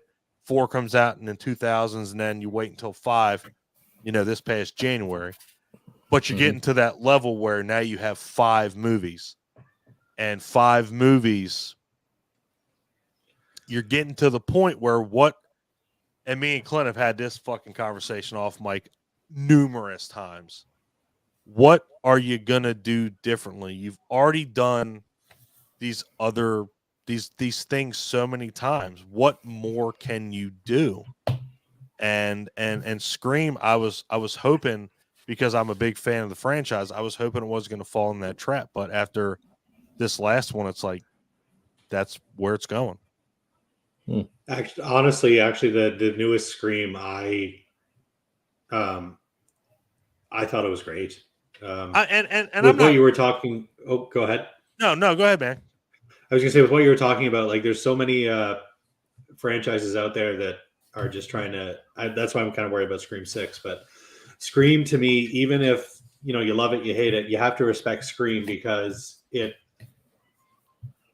easily is the one franchise that seems to be the most concerned about keeping its image in a positive light. Like, it's not just about, it's not the Friday the 13th part 6, 7. 6 is great, but 7, 8, 9, like, yeah, there you go. It's not just a cash cow. It is legit trying to. The closest we got to a cash cow with the Scream franchise is Scream 3, and to me that it worked. I loved Scream 3, but I can definitely understand the hate. Sure. But and what they did after that, they took a step. They're like, okay, we're done. We're not going to keep trying to milk this. They sat on it for 10 years before they came out with Scream 4. So love it or hate it, you got to respect the Scream franchise. There's a couple other franchises from that era that actually were also part of my threes, but that kind of took the cash cow approach. Scream, to me, has always been a franchise that respects its fans and wants to continue, at the very least, trying to make movies that the audiences are going to enjoy. And I will second that 100%. And I'm glad that you kind of brought it up like that. Like, there's been a lot of franchises, and all three of us, you fuckers need to come on this goddamn stream. It's not going to happen. But it's okay, because the 3 people here will educate you real fucking fast. The Scream franchise, to me, it was just one of those that it didn't suffer from oversaturation. No matter which entry you watched, 1, 2, 3, 4, the new one, because it's not called 5, it's called Scream. But it still didn't suffer from that,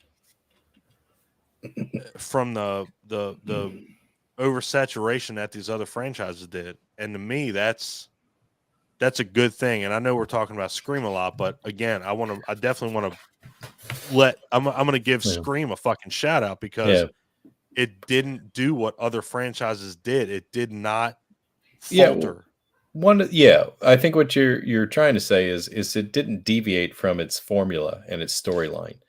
Like it knew what it wanted to do. Tons of other franchises have basically said, well, fuck all that, what we did before. And they just went in a completely different direction. And in some cases, I could cite the Leprechaun franchise for that one, where they basically, couldn't even agree on what the rules were regarding the Leprechaun, and Ryan laughs what would hurt the thing and what, I don't know, just for an example, Leprechaun in the Hood.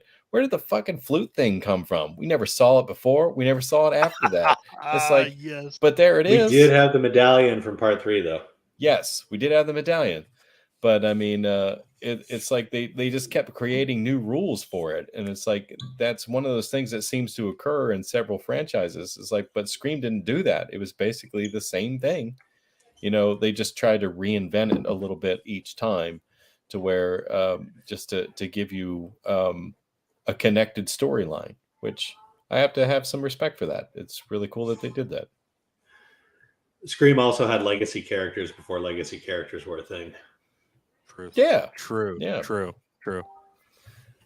And Scream 3, they managed to find a way to bring a dead character back, which was kind of cool. So, and Scream 3 was also one Great Dane away from being a Scooby-Doo episode. So. Oh, ain't it though? Holy shit! But I loved that about it. You better believe that. That was a fucking mystery and a half right there, boy. Ruh-roh? Who's got the fucking voice activator here? Yeah, it's like it would have been great if the killer did that at one point. But you know what? That's another thing too that kind of added another element to it was, it had clockwork people in there, and it was so amazing that the clockwork people, killed people.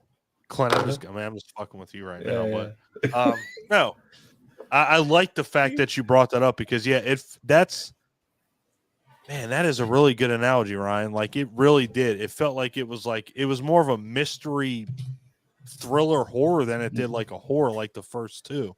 And but like you were saying, like Scream knew what it was by the third one. Yeah. So it was setting up. We know we got the mystery. We know we got this. So it either was like, we're going to go by the books. We're going to do what we've done 2 times before, or we're just going to throw everything at the window and see what sticks. Yeah.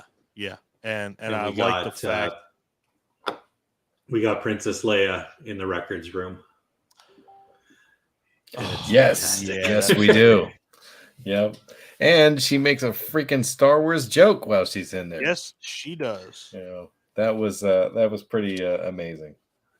And I love Carrie Fisher, and I miss her dearly. Plus, it has the greatest line in the franchise. Yeah. Parker Posey, I can't stop rolling down the hill. Oh my God! Are you Yes, you're right. You're right. I hate you. God damn it! It's a good line. She couldn't stop rolling down the hill. That's why I hate you, because it's a good line and it's so fucking dumb. It shouldn't even be a good line, but it's a good line. I can't stop rolling down the hill. I mean, fuck, God damn it. Parker Posey, that's the one Scream character. Everybody's always about Randy.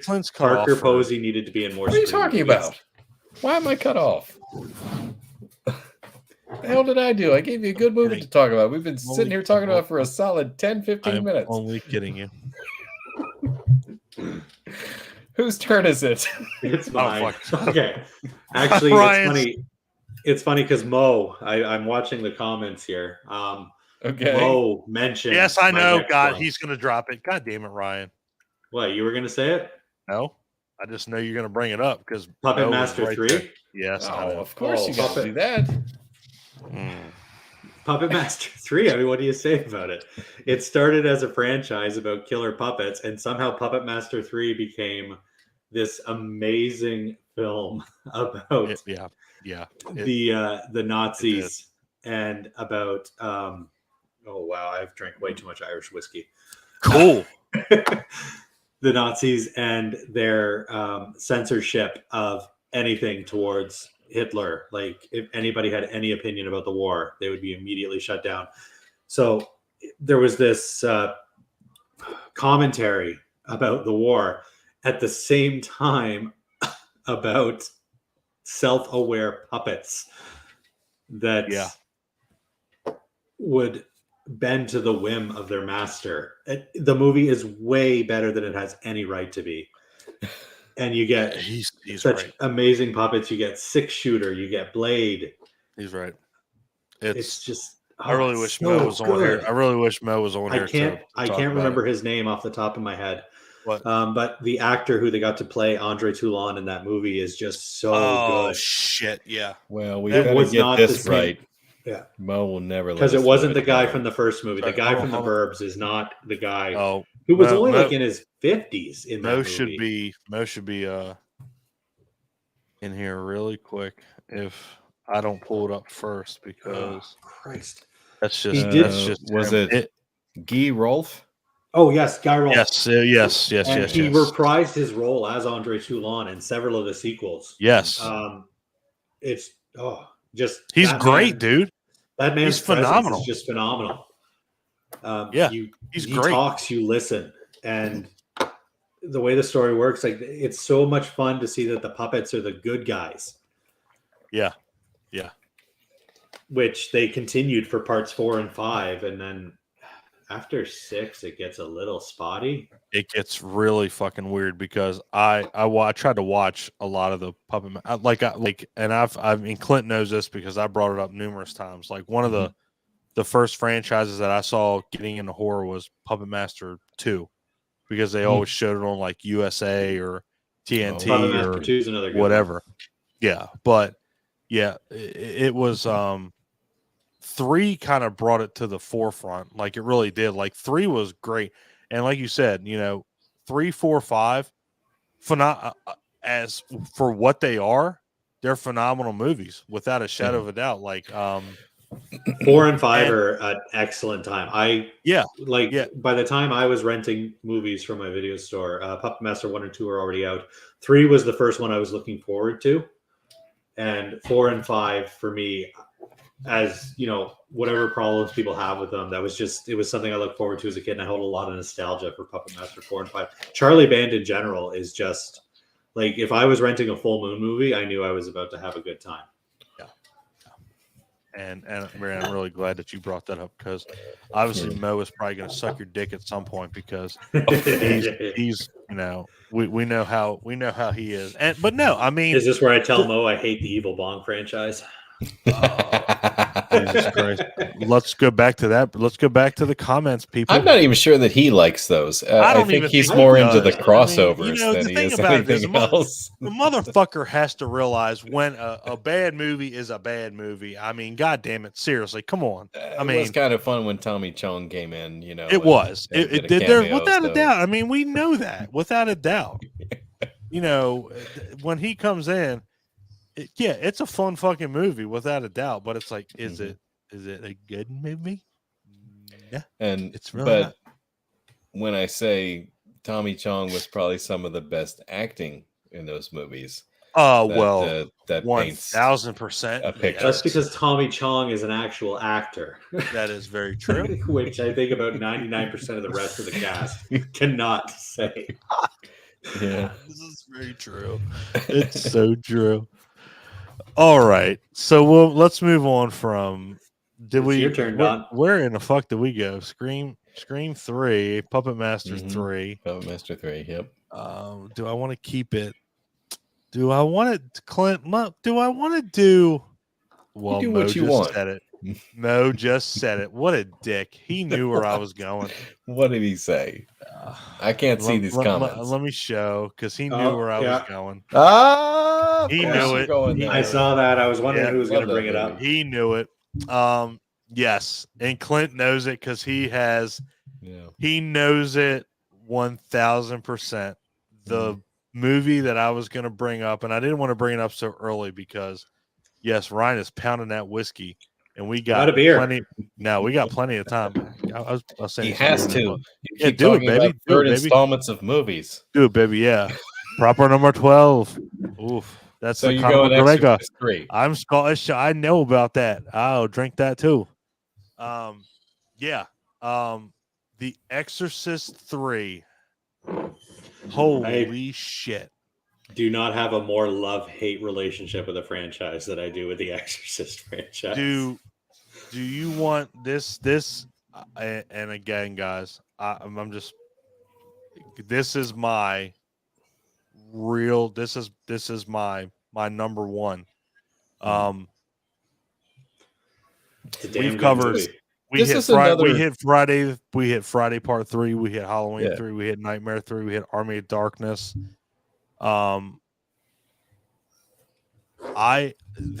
This was a movie that I had not even seen until maybe 2 or 3 years ago. It wasn't like something that I, went and seeked out, and then it came up on, I think it was a Joe Bob episode. Thank you, Joe Bob, you motherfucker. And that's how a lot of these movies I found out about. And watching that movie, and sorry, I get corny and emotional because there's a lot of franchises that I watch. I've been in horror for 30 fucking years, guys. There is just something about this movie. You can turn it on and you can watch, George C. Scott, Brad Dourif, and Jason Miller just go to fucking town on these performances. Not just them, but George C. Scott. Like, the dude has a monologue about a trout in his bathtub, and you're just like, and it's amazing. You're hooked on it. That is the only motherfucker I know in history that can talk about a trout in his bathtub when his mother-in-law comes in town, and it is captivating. Please tell me another motherfucker that you can listen to talk about a trout in his bathtub that if he sees it one more time, he's going to kill it. And I don't know of anybody else. And I'm going to back away. I haven't had a shower in 3 days. I'm going to back away from the mic a little bit because he has one of my favorite lines when that nurse is like, "Well, it should be in the file," and he goes, "It is not in the file." I'm like, does this motherfucker realize that he is in a fucking horror movie? And that's a good George C. Scott impression. He does not need to. I'm pretty good with impressions, brother. Got tingles. Yeah. Cool. In your penis? No, on my shoulders, but I'll let you know if it gets to that. Hair standing up on the back of his neck. That means I gotta try harder. I'm gonna get any tingles down there. I have to try harder. Yeah. No, I mean, that's a. The sad thing about that movie is it. A lot of people didn't see it because of the way that The Exorcist 2 was. If you watch that movie, you don't want to see a third one. It's like, why the fuck did you make a second one? And honestly, I mean, I'll put it out there too. I don't think there's some movies that we can all agree on that they just don't need to make a sequel to. The Exorcist was probably one of them. Just because of the way that the first one was, because the first one was incredible. And then, of course, we all know that you have to cash in on what was popular, and it goddamn near killed the franchise with Exorcist 2 Heretic. It was bad. And honest to God, and I hate to say it, I've never actually watched that movie because I've heard, like Brian said, it's fucking terrible. I've never watched it because I just can't see myself watching it. No, dude, I like bad movies. Like, we know me. I like bad movies. Yeah, I know. And even you say that's bad. I could not recommend The Exorcist 2 to anybody that I liked. Yeah. Wow. Yeah. And guys, I don't care how many you're watching this, whatever. That man is my local obscure. I love a movie called Peter Benchley's Creature, which I'm gonna watch. But when he says it's bad, it's fucking bad. And again, and he's not the only one. It has been. It's been one of those things. Clint, have you watched it? What? Exorcist 2. No, I haven't. Really? I couldn't find it. I was gonna watch it, but I couldn't. It's on HBO Max. It's on streaming. I've got a Blu-ray set. I picked it up for like $15 at Walmart. It's got it's got Exorcist 1, 2, and 3, but then it also has the 2. I don't know if you guys know about the history about the prequel. It's got like Dominion. Yeah, like there's Dominion, and then there's also Christ, I can't remember what Rennie Harlin's version was called. Oh shit.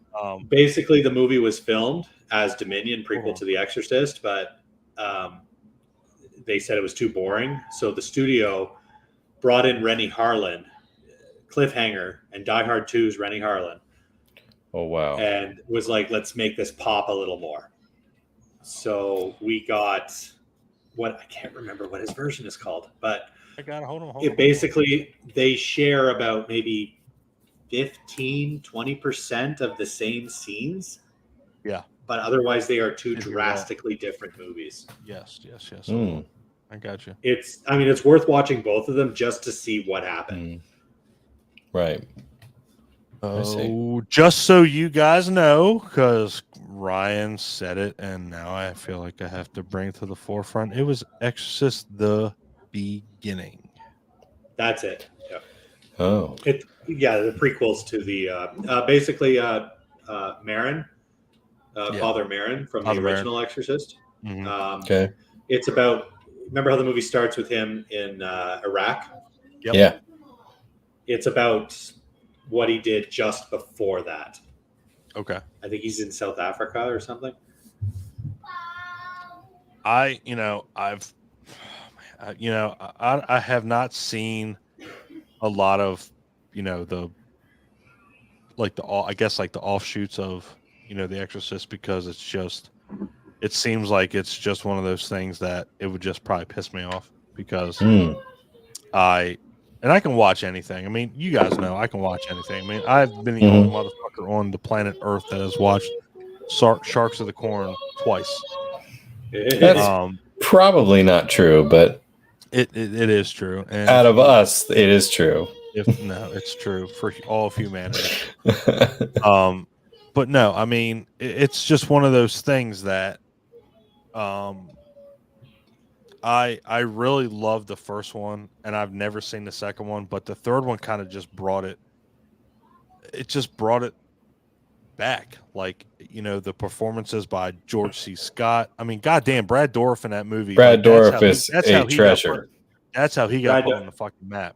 And that just shows how horror gets snubbed at the Oscars. Like, Brad Dourif's performance in that is amazing. And even Jason Miller too, like, being Jason Miller's fantastic patient, too, but I mean, the way that he talks, Exorcist 3 was so captivating. Like, if I had to pick on anything, I would only pick on the final scene. You know what I mean? But even that wasn't bad. Are you talking about the actual exorcism? Yeah. In the cell where George C. Scott manages to like get thrown against the wall and the ceiling or whatever, and then ultimately in the end just shoots him. As like it got a little confusing in there, and I think they just didn't quite know how to end it, and they just wrapped it up. Actually, bringing up all the nasty stuff that happened with the prequel to The Exorcist. There was a lot of behind-the-scenes stuff with Exorcist 3 as well. Originally, it was meant to just be a standalone film called Dominion, based. Who is it? William Peter Blatty. He was the author, right? Yeah, because Friedkin directed. Yeah, William Peter Blatty wrote a novel called Dominion, which is why The Exorcist 3 is also known as Exorcist 3 Dominion. And he filmed it as a standalone movie, and it was studio intervention that made it another Exorcist movie. All the Jason Miller stuff was added afterwards. Okay. That makes sense. And it was supposed to just be a movie about a serial killer being possessed by a demon, the Brad Dourif character. Wow. Okay. Yeah, I think that I got to pee. I'll be back. Yeah, that's kind of what I was doing. Sorry, live stream. Yeah. We were peeing. Man, Clint, I really wish there was more people here. Hey, don't worry about it. It's all about the conversation. So, yeah, you motherfuckers are missing it. Yeah. Yeah. Fuck you guys. not really. I just wish you guys would understand. Like, just figuratively, go fuck yourselves. Just go fuck yourselves. It's such a good conversation. Like, we're having a great time. Yeah, we can't worry about that. So, man, yeah. Again, Exorcist 3. Exorcist 3 is a good movie.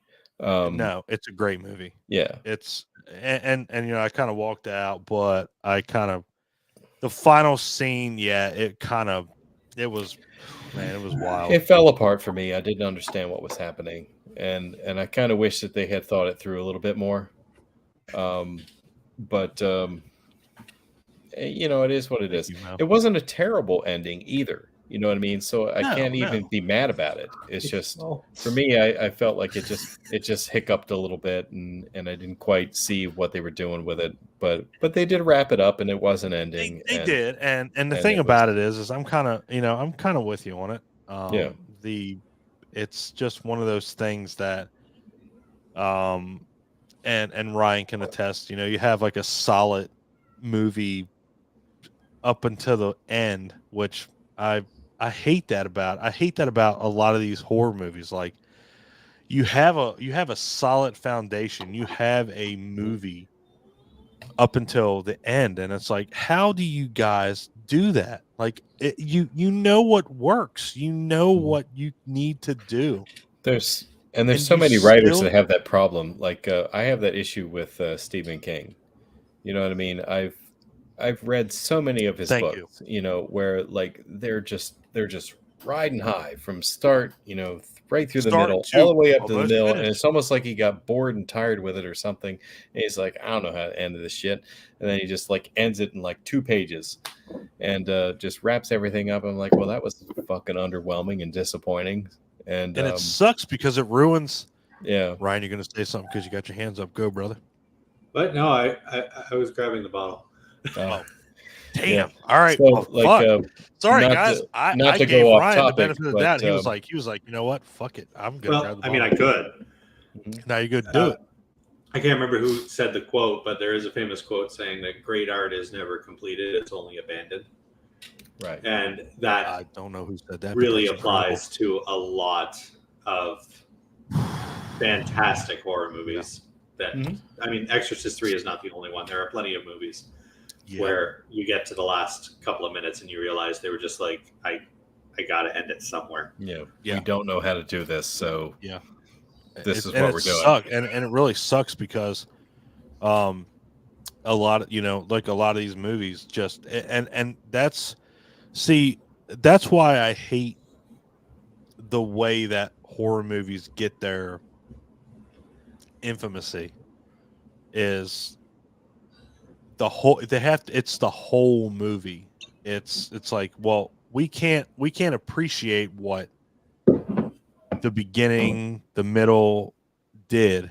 We have to go through the whole movie, and then you bring it up and it's like, well, it sucked because the ending sucked, and we all know, all 3 of us, wink wink, hint hint, thank you, baby, for winking.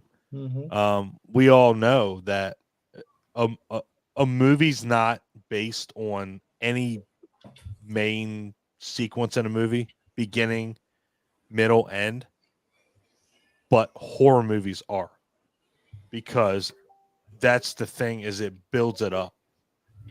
Horror movies are one of those things that it builds it up, and then either it, and Ryan can attest, and I can, and we can all can attest, because we've all seen a movie that has done it, whether it's horror or not. It takes it, to the limit. It takes it to a height, and then either it stays there to the end credits or it comes crashing down. And horror movies are 1000% notorious for disappointing you at the end, and I hate that. And I really hate that it has that. It has that repertoire to it, because it does. I mean, we all know that. And again, as much as I love The Exorcist 3, and Clint knows that. He knows that I was going to bring this up in this conversation. I can't take away the final scene, how it just it crashes Yeah. and burns. I mean, it does. Like Yeah. it was brilliant up until that, and it's like, what in the fuck were you guys Which doing? is funny because it almost felt like they were trying to capture some of the magic from the original movie, where it was just everything happened so fast, Right. and all of a sudden it's just abrupt. It's that's it. We're winding down now. Yeah. Like in the original, you had Jason Miller, take me, jumping, realizing it's happening, jumping out the window, boom, boom, boom, bam. All of a sudden, boom. Man, For I the love next that day, you. I we're love several you weeks brought later. Reagan is, I love that he hugging brought the that other up priest. because he's 100% right. And it just and didn't it work. sucks. It didn't work in part 3. It sucks, and without we won't stay too on this, but sorry, but The Exorcist, we all know. I mean, to a lot of people, is one of the. It gets donned as. Sorry, I didn't mean to drop my name in that. Donned. Yeah. It gets heralded as one of the scariest movies in horror history, or one of the best horror movies in history, and that's true. I mean, The Exorcist, and the thing about it is, if you are a religious person, it is terrifying. It is, and honestly, just in general, it can still be a little bit terrifying. And The Exorcist 3 has that. In fact, I'm not going to lie to you right now, and I'll say it. The Exorcist 3 has one of the most terrifying jump scares in horror history. If you go on a list and you look at these shock scares, these jump scares, The Exorcist 3 normally comes up as number 1 because it is fucking terrifying. And I knew the scene was coming, and it still got me. And both of these people that I'm talking to know it. And if you don't know it, don't go Google it. Don't go YouTube it. Watch the fucking movie and watch it to its extreme. It is fucking terrifying. 100%. Before, during, and after is terrifying. So yeah, I will tell you. And again, Clint knows. Well, Exorcist 3 is a perfect example of how you do a jump scare right. That is an earned jump scare. Yeah. The Exorcist 3 is, without a shadow of a doubt, my favorite threequel that we'll talk about, because they did it kind of backwards. It did. I mean, they lingered on the shot so long, and then just and followed one character.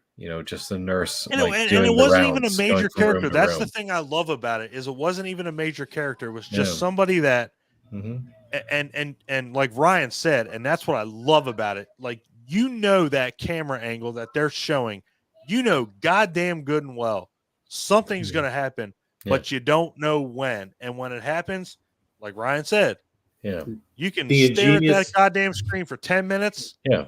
That 11th minute, go fuck yourself. That shot you're talking about with the long hallway shot. See, the ingenious part about that is that they lingered on it for so long. Yeah. And then they cut to another scene where she goes into a room. Yep. And the scene's changed. Everything's changed. And the tension is released. Yeah. And then goddamn, I'm glad you brought. Yeah, I'm glad you. That is exactly what it is. Long hallway shot. Yes. And just as you're realizing, oh my God, we're back to that shot again, and the tension's starting to come up, they release it. It's There's no way that could ever be duplicated again. Man, it was God damn it, Ryan. Yeah. Thank you. Yeah. Most jump scares are done as a close up. Yeah. Or you know it's gonna happen. Like you can see it, it's either a close-up or a tracking shot. Right. Like where you're following the character. Correct. It's very rare you see a jump shot done from a static shot. Not just a static shot, but from such a long ways away.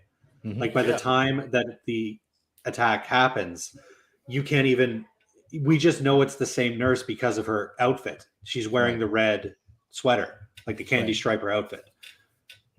And that quick close-up, just as she leaves the room, and all of a sudden the camera zooms in at the same time that the person is coming out. It's just an overload of all the senses. Like you're getting the auditory from the music sting, you're getting the visual stimuli from the camera shooting in like that. There's just so much going on. That music, like that, like oh shit. But Yeah. We'll move on because we have to. We don't have to, but we could talk about this one for a long time because, well, we could talk about it a long time because I can say fuck these guys and say I'm gonna overtake this and it's gonna be my favorite. Sure. Now, but Clint, you do your thing right now. I got to update the ticker. So you do your thing. Well, I think, man, I don't know. I don't know if I want to talk about that one. Oh, you figure it out. Ryan, are you still good, brother? Mm-hmm. Fantastic. Yeah. So sexy right now. I'll throw this one in there because we haven't talked about it really very much yet. Day of the Dead. Oh, you goddamn motherfucker! Watch that. I watched that today. Third installment basically of the Living Dead series, and man, I gotta tell you, it's like it wasn't really received that well when it first came out, and sure wasn't. And when I saw it for the first time, I kind of ignored it too. It was overshadowed by Dawn of the Dead. But going back and watching it again, I'm like, this is a legit flick. There's a lot of cool stuff going on here. Yes. And I think one of the reasons why it didn't perform so well, I guess, is because it was just so bleak. It was bleak, man. You ain't lying. It had that zombie movie quality where it's like, there's no hope, there's no escape. It had that Italian zombie movie formula. Sure did it not? And even though technically there was 3 characters who escaped, like what they escaped to didn't really seem to be anything positive. It was kind of the best they could have hoped for situation, whereas they're going to live the rest of their lives out struggling. Yeah, exactly. And it's like they still had no proof that there was other people around. It was basically 3 people who escaped on a helicopter and managed to make it to a place that didn't have a bunch of zombies running around. And that was just the best that they could hope for at the time.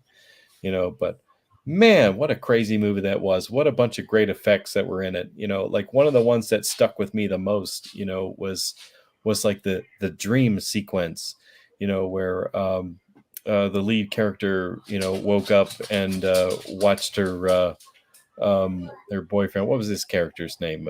Was it Miguel? Miguel. Yeah, okay. Miguel. Yeah, where he basically woke up and rolled over, and he was like almost like in an autopsy cut, like down his center section with like the tools still attached to his body, and he just rolled to the side, and his just guts fell right out onto the floor, and I'm like, holy shit. And that was just a dream sequence, and there was many other instances like that in the film. It was like it was really gory and graphic, and the effects were wonderful, and there's a lot of good things to say about that movie, and I think without it, we might not have had some of the future films that came, like Land of the Dead. And I'm not going to miss that one. Yeah, Land of the Dead is awesome. Ryan's like, yeah, right. It's a good movie. Yeah, it's got John Leguizamo. When has John Leguizamo ever been in a bad movie? It had Dennis Hopper too. Well, John Leguizamo was in The Happening. Is that a movie that's on your list of favorites? No, but Super Mario Brothers is. Super Mario Brothers is great. Okay, The Happening though, I'll give it to Clint. John Leguizamo has been in a bad movie. All right, so our audience, whoever is our audience, Leguizamo done me dirty. Whoever is our audience, at one point or another, we're gonna have one. We're gonna find that one person that is like, "Fuck you! I love The Happening." Okay, first of all, that's not gonna ever fucking happen. I got one in the other room. No. Oh my! You're muted for the rest of your life. My Ryan, wife likes Ryan, that movie, shut the fuck up. Ryan, if you say you like The Happening, Ryan, I hate that. I was quoting a Donnie Wahlberg line, or not Donnie Wahlberg line. I can't even get my Wahlberg straight. I love you now. Clint, you need to get a divorce because no one should like that goddamn movie at all. Son of a bitch. Yeah. That movie Try not is to say it too loud, Sorry. Don't do that. With what Clint love was Amber. saying about Day of the Dead, though, it was the same with me. Like I grew up, Dawn of the Dead. It was always Dawn of the Dead, Dawn of the Dead, Dawn of the Dead, and I collected horror movies back in the days when Anchor Bay made clamshell VHSs. Yes. Mm-hmm. And I had my clamshell of Night, Dawn, and Day, and over time I realized I was watching Day of the Dead more than any of the other films. Yep. And to this day, like I have my Divamax DVD copy, and it's easily the most rewatched of Romero's original Dead trilogy for me. Max. God, that's amazing. It's so good. It's so good. And I think unfairly, they said some, the one dude like overacted, and I really don't think so. Talking about Frankenstein? No, Captain Rhodes. I was talking about Joe Pilato, Rhodes. probably. Yeah. Joe Pilato, yeah. Yeah, people said that he overacted, and I was like, I don't think so. It's like he did that really well as like the he's broken. He's right, tilt. The overly exuberant, angry, macho. Like, this is ridiculous. I don't know what the hell you people are doing. I don't know why we're here protecting you. I just watched that today. And this is he's a dude that's been in control his whole life, realizing he's in an uncontrollable situation, and it's just he's completely broken down mentally. Damn, that is 1000% exactly what the situation is. Like, he's used to being in control. On board with how he played that character, dude. He wrecked that. He wrecked that role. He took that shit and he made it on his own. And he made it. And the thing about it is there's two things. He made you want to hate that character for what he did. But the other thing was he made you respect that character because what would you do in that situation? Would you be in the exact same mindset that he was, of, okay, we know that you killed or somebody killed the guy that was in control before, and now he's in control. So that's the other thing, dude. Is it a setup? Like, did somebody take him out so he could be in control? But I mean, let's face it, the three people that were on the military, you have Rhodes, you have Steele, and you have Wrinkles. Nobody liked those guys in the long run. It was like those dudes were assholes, but at the same time, like Steele, like me personally, I love Steele. Like, that dude was awesome. But it was and I like the fact that you brought it up, because I was going to bring up Day of the Dead if you didn't. But it brings up a whole zombie thing, a whole, as Ryan would say, Italian zombie situation, because that's one of those things that I brought up was, what are you doing? Is that a happy ending? Like Ryan said, they just went on a helicopter and then fucking flew somewhere and then landed. Well, that's just it. They're in a situation where for the rest of their lives they'll be struggling, but because of what we've seen before this, it looks like paradise. Yeah, and I have to ask Ryan, like, because he's right here, and I see his sexy face. Zombie 4, yay or nay? Yay or nay? I love it. Zombie 5, Killing Birds, yay or nay? I enjoy it. It sucks so bad because there wasn't like enough fucking zombie kills. Like, I'm like, can you guys hurry the fuck up? According to this movie, a dude was murdered by a centuries-old generator. That was legit cool as shit. That was cool. God damn it, Ryan, I hate you. I can't even. That's a bad movie. That's the bad thing. That's the bad thing with Ryan. I love Ryan so much. I can't argue with him. Like, I can't. Like, you've watched Sharks of the Corn twice. How are you allowed to argue about anything? Yeah. I am gonna mute my mic for 5 minutes, and you guys talk. Thank you, Ryan. I love you, but I'm gonna mute my motherfucking self. I even like Toxic Zombies. I thought it was pretty good. Oh my! I have not yet had the pleasure of Toxic Zombies. That's the one with the weed farm, and they That's the got one with the crop weed dusted. farm. Yeah, they got You know, crop dusted by the government okay. chemicals. All right. And the one our main actor decides to tell at least 8 or 9 people that he works for the government and he's an important person. Yeah. Because that's what you do.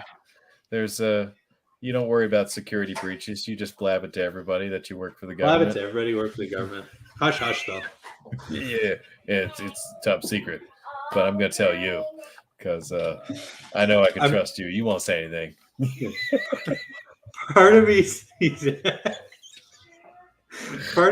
because Dawn, I had said I was gonna watch Zombie 3, 4, and 5. Zombie, I don't know if I'll talk about it tonight, but Zombie 3 would totally be on one of my 3s. Yeah. But after I realized I couldn't watch 3s, after I finished 5, Don's like, now do Toxic Zombies. I think he said it as a way to just like ruin my night. It worked out pretty good. Probably. No, I said that as a way. That wasn't 5 minutes. I don't give a shit. You can't mention me, and then I'm not going to come into the conversation. No, I mean, he didn't get to get Zombie 3. That cat. Oh my! I have that motherfucker just like that. I have 2 black cats. I love them. I do too. We have 1 short and 1 long. I have 3. I have 2 short and 1 long. I have 14 cats total. I got a dog too, but she's in doggy jail tonight. I have a dog too. She's a dachshund. She's doing something. I don't know what she's doing. Ours ran across the highway and got picked up by the SPCA. Oh yeah, I saw that. But you got to go get her tomorrow, right? Yeah. We're just glad so she's safe. yeah. So I love Ryan. The big thing about Ryan that I love about him, and again, I know. So and I'm going to say talking about right 3s, now, right? Yes. I'm going to say right now, so there's no time limits or anything. If any, and I've posted on this fucking goddamn Facebook group twice. Get in here if you want to talk. If you don't, fuck it. These 3 people right here are amazing. But yeah, the toxic zombie thing. You know what's really funny about that? And I let me give you a little bit of trivia. So, somebody that was in that movie, I think it was the guy that played Fisher in the Day of the Dead. He was in Toxic Zombies. Believe it or not, he was the only like mainstream person that made it. You're drinking a Bud Light Radler? Hold on.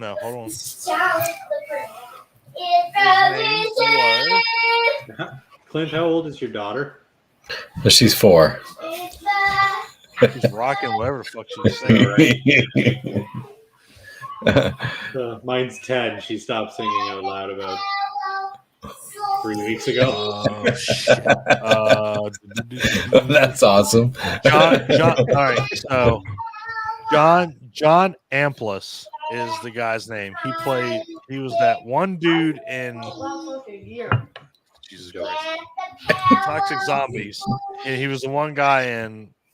God, you know what? Fuck it. I'm not even gonna do it. I'm like, he was that one guy here, one guy here. Nobody knows who the fuck that guy was. So, you know what? This has been a Dawn moment. Ladies and gentlemen, this is. Well, you have me at a loss because if you're talking toxic zombies, I have zero idea what you're talking about, other than the general. Basically, what you said is the movie. entire plot that it clings to the entire runtime. Ryan is not lying 100%. That is what it is. Whatever we said, that is the synopsis of the movie. They're not even zombies; they're cannibals. They're still alive. At least Ryan understands. Hey, look, I watch a movie. I watch it. Mm-hmm. Anyway, 3s. You know what? let me say one thing about our group. I love the group that we have. But Ryan, I love Ryan right now. I'm gonna go to Canada. I want to meet him. If I ever get a letter bomb because of anything that we talk about, I would not be surprised. That was random. If somebody watches a movie and it's that bad and they're like, I really don't like this motherfucker, and I really don't. If I got killed by a letter bomb, I would welcome that, because I just don't. I understand, like, people's perception in horror movies. It's a different goddamn stroke, and it's I love this, man. Like, I love doing this. Like, I love talking about these fucking movies. I love watching these. As everybody said, obscure. Yeah, who gives a damn if anybody's watching? People are watching. It's gonna get better. They're not. What? They're not. I don't think so. We have 3 viewers. I don't know who they are. It's probably these 3 assholes in this fucking goddamn. Yeah. We're watching ourselves talk right now. What? So Clint just completely. If anybody wanted to listen to this, Clint has completely broken my spirits right now. If there is drinking watching right water? now, like I salute you. I thank you very much. Who gives a shit? I love you. Are we having fun? Are we having a good time? Are you going to give me another 3? Isn't it your turn? I think it's mine. Oh, is it? I don't know. Didn't you just do one? Wait, what did we do? We did The Exorcist 3. Well, I think we went into Toxic Zombies just based on the conversation that you started. It is. Oh no, you did Ryan's Day of turn, the Dead. 'cause we That's how had we got Exorcist, into Day of Toxic the Dead. Zombies. Yeah. Oh no! Okay. Here we Okay. go. Okay. Shut up, I Clint. Okay. I went. Okay, I'll get us back on track here. I'm going to pick a 3 that doesn't even have a 3 in the title. I'm going with Pumpkinhead Ashes to Ashes. Ooh. Whoa. Oh my. Whoa. I'm going to tell you guys why. Okay. Please. Don got emotional about his horror movie history, and this is mine. Sorry. I learned horror movies through my grandfather. Mm-hmm. He loved horror. I grew up watching stuff like Mr. Boogedy, stuff like that. And when he realized I was such a fan of the genre, he was like, "Okay, we're gonna watch these." Like, he showed me Splatter University, Friday the 13th, all these things. His favorite, though, his absolute favorite, was Pumpkinhead, and that was one of the first sequels. I can remember myself getting excited. Me and him would go to the video store and rent movies, and all of a sudden we saw a poster for Pumpkinhead 2. And we were like, Was that Blood 2? Wings? That was Blood Wings. And it was a movie. But it was the first time in my life that I realized, just because I like a franchise, it doesn't mean that it's going to be a guaranteed good movie. Home run. And that was a really big wake-up call for me. So when Pumpkinhead Ashes to Ashes came out, my grandfather was no longer in my life. And I remember seeing advertisements for it on the Sci-Fi Channel. And I was like, no way, they're making another Pumpkinhead. I hate that. And I hate that so much. If Pumpkinhead 2 was a disappointment for me, Pumpkinhead 3 somehow made it look better. Yeah. Ashes to Ashes. But you wouldn't do it. But you wouldn't. That's the thing about, you wouldn't know that. And not to take anything away from, the sentimental value to, what you said. And that's what sucks so bad, is that you have, and you know what? And that's where we're going with this whole, so you want to make a threequel. Are you going to get through the second one to get to the third one? But if you do, kudos. I mean, congratulations. You have graduated to horror stardom, because some people can't do it. You watch the first one, it's like, that's great. Watch the second one, oh man, that was good. And then it's like, oh, they're making a third one. Well, I'm not going to watch that. But in what we do here in Hamityville, this is our bread and butter, baby. This is what we do. We bring these to the forefront, even if they're not good. It might not. be good. It might be great. The problem with Ashes to Ashes, we brought it up when we were talking about Scream. Ashes to Ashes is the perfect example of a company like Sci-Fi. They picked up this Pumpkinhead IP, knowing that Pumpkinhead 2 was a failure. I guarantee you, it was dirt cheap, and they were riding on the fact that people had nostalgia of the OG Pumpkinhead. The name, practical effects, like originally created by Stan Winston Studios, like what's his name, the dude that played the alien in Alien 3 and basically everything on from that. I'm drawing a blank on their names, but anyway, Stan Winston, director, he got his team to do this. The original Pumpkinhead to this day is, I watched the movie and I'm still like, I know how they did it, but how did they pull this off? It looks amazing. I just in watched Ashes it to Ashes. the other day. I Is, just watched the first one the other day, just because we were getting into this. Yeah, well, I own the Shout Factory Blu-ray. Like, it's phenomenal. The movie is great. I really can't get over the fact that was as early as it was, and watching, when I'm watching the credits and it comes up and it's like Stan Winston, I'm like, are you serious? Tom Woodruff Jr. Yeah, sorry, I just remembered his name. Oh, you're good.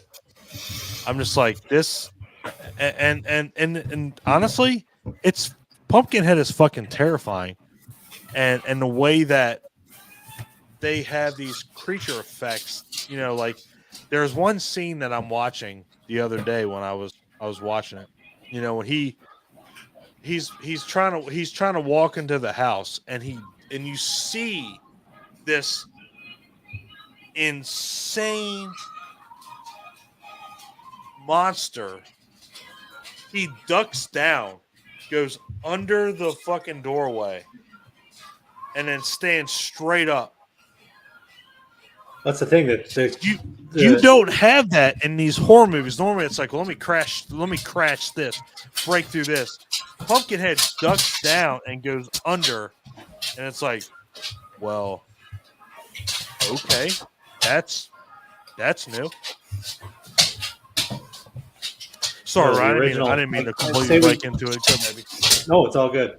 Say what you want. Like, the story has its problems, which is why, like, I'm hearing they're doing a remake, and I'm okay with that. The story has its issues, but the practical effects alone make it a worthy watch. And to see Ashes to Ashes with cheap CGI and lousy practical effects, and basically just a retread. And hey, look, we got Lance Henriksen because he's cheap.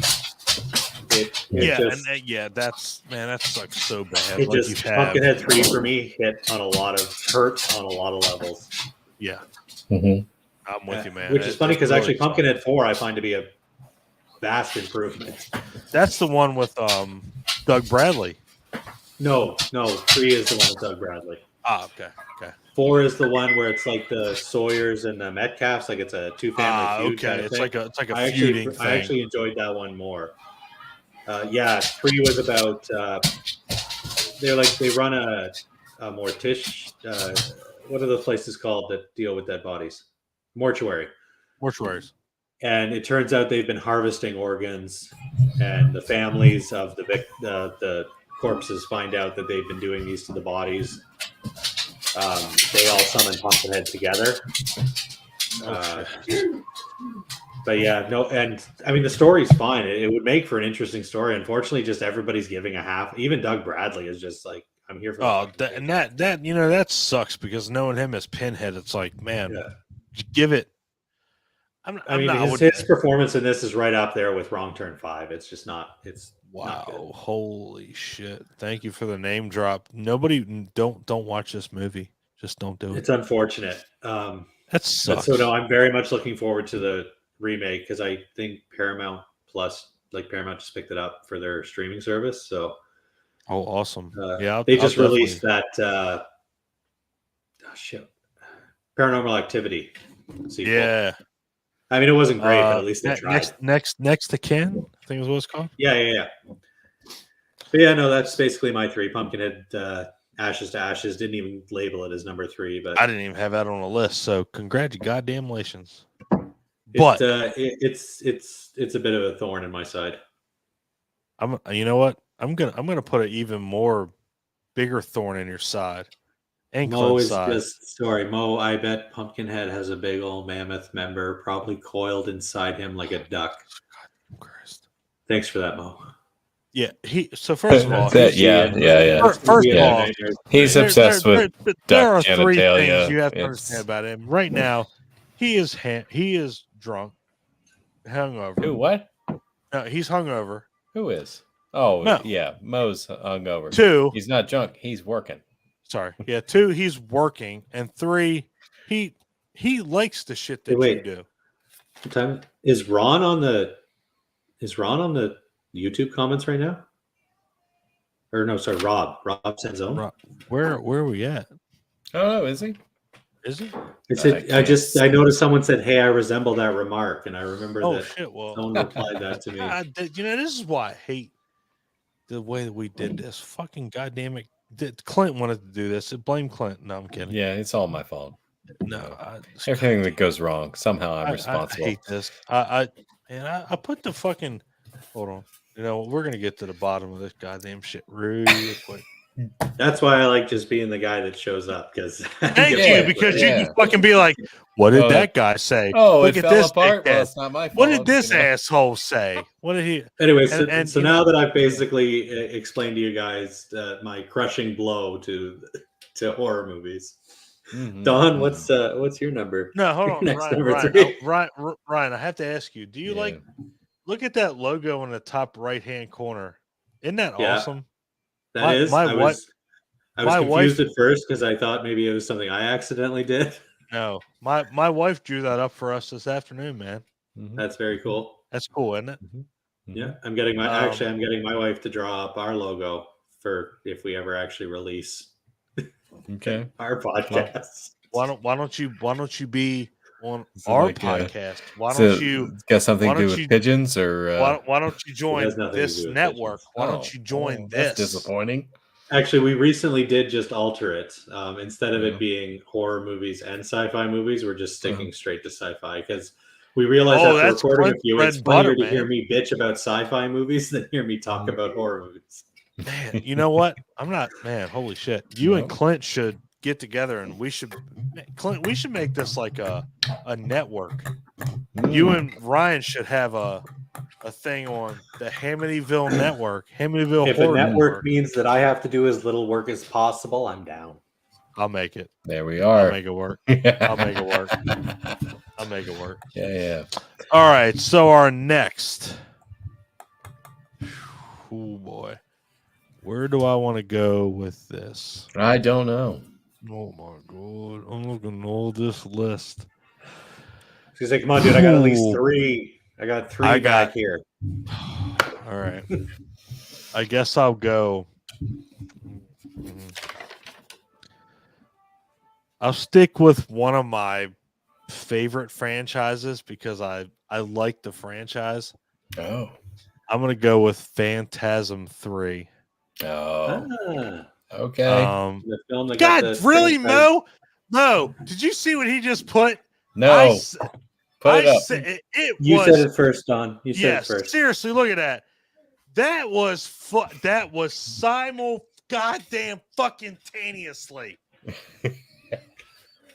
Simultaneously, Ryan knows it. He saw it. And now look at that. Laugh my fucking ass off. Yes. Laugh your ass off, you asshole. Yes, Phantasm 3. God, Jesus Christ. Yeah. I just watched that was the other one I watched today. I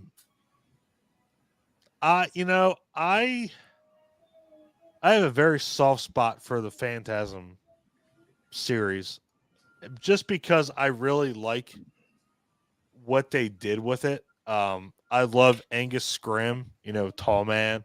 Oh yeah. Just that his persona in that movie is like it's terrifying. And it's really terrifying, especially in 3, because Reggie finds they're all, going through this whole ordeal. Actually, I put it up, I said a weird entry for sure.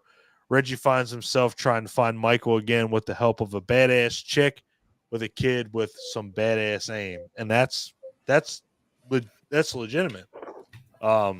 He finds this kid that he says, the tall man took my family. I'm not a kid anymore, Reggie or Reg. And, he shoots this thing off a mailbox, like with a 357 Magnum, like it's nothing. And we just these movies are about 10 years apart. Right. We just go through the movie of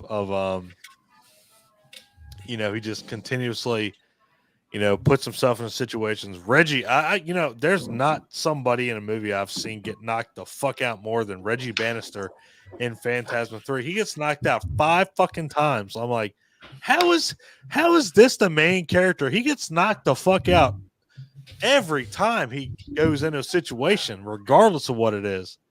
But it's still enjoyable. Like, I like Phantasm 3. I like the Phantasm franchise in a whole. But the third one, it's still weird. It's still weird as shit. Like the first let me reiterate this, because if I don't, Ryan will, because Ryan's going to correct me I can't make heads or tails out of that franchise. At any turn, he can say. But Phantasm, with the first one, it was like you kind of had a straight line, and then all of a sudden it was like, well, you know what? Fuck that noise. We're just going to branch off to, Neverland and Under the Sea and all this other shit, because it just got insane. I mean, the fact that they had 5 movies is one thing, but the fact that they hit a third one, it's like, oh, okay, I'll go with it. The way I've always looked at the franchise, or the Phantasm franchise, you guys ever see the movie Half Baked? Yes. Oh, yes. Well, okay, you remember that scene with Jon Stewart? I totally picture Jon Stewart walking up and be like, "You ever see the movie Phantasm? You ever see the movie Phantasm?" Wow. That's Phantasm 2 through 5. Guys, I will stop. I will tell you this right now. I have seen that movie a million times, and I will tell you, never in a million years, to the day I die, would I ever thought someone would have brought that up in a podcast. Not just one person, 2 people, two motherfucking people brought that up in a podcast. I was going to be a third, but I was typing up our goddamn ticker on the bottom. But Clint and Ryan, congratulations, gentlemen, for being the only 2 people on this podcast, on this live stream, that said that. Half Baked's not a horror movie. It's not, guys. But it's one of the rare goddamn movies that mentions a fucking horror movie franchise. Thank you, Phantasm. I'm gonna make this ticker. I'm on mute. Thank you, baby. Love you.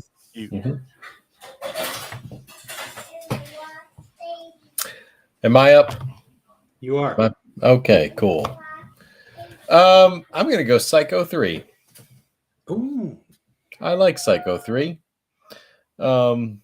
Everything from the bell tower nun death, to the phone booth kill, to the bathroom kill where God, that woman gets brutally murdered. Like just the throat slash and the stomach stab. Dude gets killed with his own guitar. The Cupid statue kill from the nun who left the convent, that type of thing. And it's just a great installment in the franchise. I don't know. It's actually one of my favorites, apart from the first one, the actual Hitchcock version. Number 3 you're actually the first person I've heard. You're the first person I've heard bring up 3. A lot of people bring up 2 as an underappreciated horror sequel. Just out of the oven. But yeah, 3 is good for sure. Yeah, 3 is sweet, man. And what the hell is that actor's name? Dude who played a lawnmower man. He's in this. Yeah. Son of a bitch. He was the dude in that made-for-TV X-Men movie back in. Yeah, I should have looked it up ahead of time. Let's see. I will tell you in just a second. That's right. There was a made-for-TV X-Men movie back in '95. Holy jeez. I think it had Jubilee in it. Yeah, so, all right. I'm an idiot. It's going to bug me. Or am I thinking of the guy that was in Lawnmower Man 2? No, I'm thinking of the guy in the first one. Okay, I'm sorry. I took myself off mute. So is it Dean Morris or Pierce Brosnan or Jeff Fahey? Jeff Fahey. Yeah. That's him. Yep. Thank you. And it's not the guy I'm thinking of. And he was awesome in that movie. I'll go back. I'll go back and mute solitary. Fuck you guys. You're allowed to come back, Don.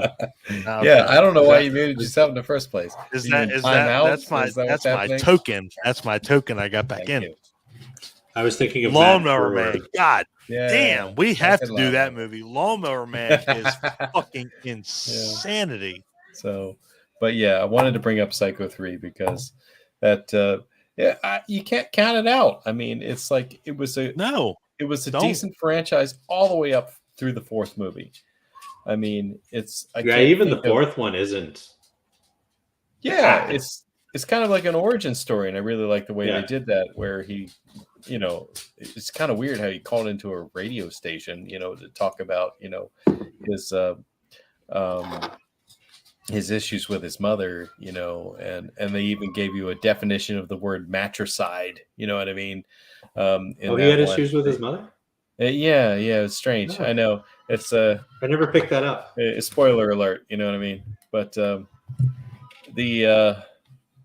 he totally I like the fact that they use that as a mechanism for him to explore the backstory of his character. And normally I'm not a big fan of backstories, but and I know we're not talking about fourth movies. We're talking about third movies right now, but I did enjoy that about the fourth installment of that film. The inventive way that they introduced his backstory. Right. It works though with a character like Norman Bates. Like, he's such a complex character, so a backstory is valid. Right. Yeah. But 100%. I know what you're saying though. Like when you're dealing with Michael Myers, and it really pisses me off. Mm-hmm. There's no the need fact for it. that it's right. And didn't mean to cut you off, but it pisses me off the fact that the Psycho franchise just gets so shit on. But I will tell you this right now: Psycho 1, 2, 3, 4. Is there a fifth one? No. Well, there's a remake.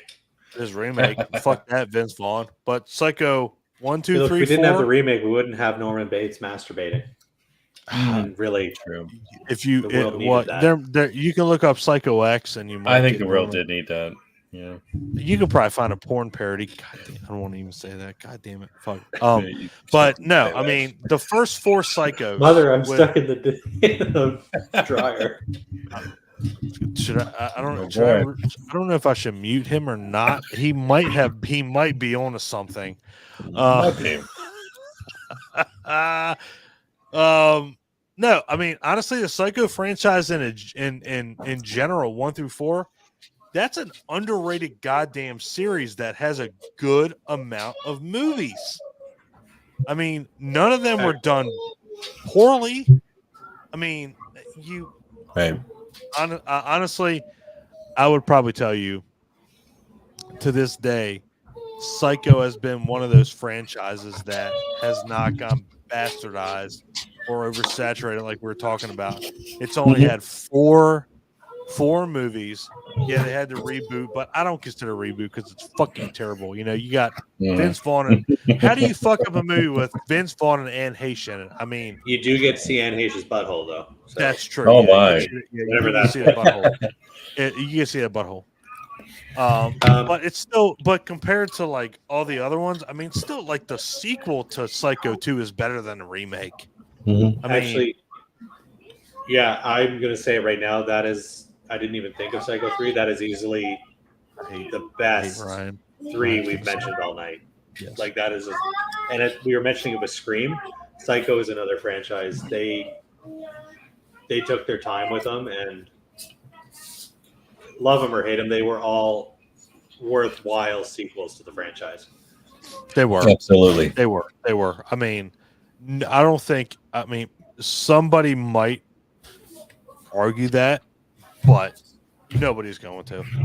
I mean, seriously. I can't see them, like we've talked about. That's the best thing about this stream is like we've talked about. Scream had it.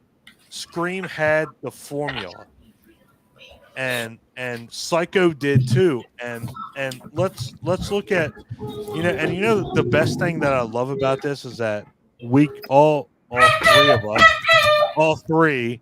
I want to say all 21 of us at one point, but all three of us because we're important in this stream. You're back. You had Scream and this. There have been for you, and I'm talking for you, franchises that can do that.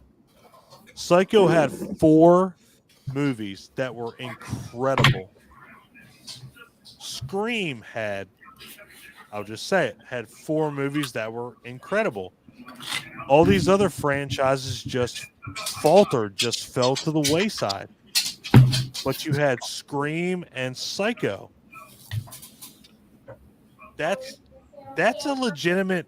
Sorry, that's 2 legitimate franchises that I can say didn't falter. Seriously. I just realized I spelled wife like pigeon wrong. I saw that earlier. It's Leak. It's Leak. Wife Leak pigeon. Sorry to interrupt you, John. I wasn't going to point it out. Am I breaking up? Or no, you're good. Okay. No, you're good. Am I good? You are fine. You are good. I just want on a goddamn rampage. I want to make sure I'm good. No, you're good. We're fine with your rant. Okay. I'm a little worried about what I got to come up with now after you friggin' gave us Psycho. Goddamn crap. Are you serious? So we had me and then Clinton and you. Are you worried? Yeah, because Psycho 3 was an actual. If there's any fucking person on this planet that can come up with something, it is you. Oh, I can come up with stuff. Good do movie it though. Please do it. Well, do we want a good movie or do we want a movie? I don't know if I have many other good ones left. But Inhabitants of Hamityville, how is our podcast going? Do we do good or bad movies? I think it's like in between. So please, Ryan, enlighten us with an in between good bad movies. Clint, I'm going to go with I didn't look it up. I'm going to guess 2002, but I'm going to quickly look it up before I say it. Clint got some of my jizz on his chin. I'm going with the 2006. Nobody asked for it. Third part to a franchise, making it a trilogy. Oh wow! I'll always know what you did last summer. Son of a bitch. Holy shit! You know what's funny? I just recently looked that up, and people absolutely despise that movie. They fucking hate that movie. That took the franchise Supernatural. Wow. Because the Hookman killer in that is a zombie ghost. Son of a bitch. How do you justify that? I have no idea. There's a human. I mean, it starts off the same. It starts off the same. Like it's everybody partying at like a carnival. This one guy does some stupid stunt off of I think it was some bleachers. Winds up flying off, kills himself because other people are daring him to. So they're all like, "We got it." It starts off the same as any other. We dare you like, to kill we got to yourself. hide that we did this. And you go through the whole movie Sure. thinking like, oh, it's like part 1 or 2. He's come back and da. Nope. Third act, just boop. He's a ghost. It's the ghost of the fisherman from the first 2 movies. So messed up. It's not good. It doesn't sound very good. It's right up there with the Urban Legends one. Oh yeah. It came out around the same time. There's like this renaissance of that's what I was talking about with Scream, where Scream took the time to make sure it made sequels that were at least not just cheap cash-ins. The I Know We Did Last Summer and the Urban Legends franchise just decided to shit the boat. Yeah. Shit the bed, shit the boat. Whatever. It's about the same. But both went with supernatural twist too, because that one was Bloody Mary.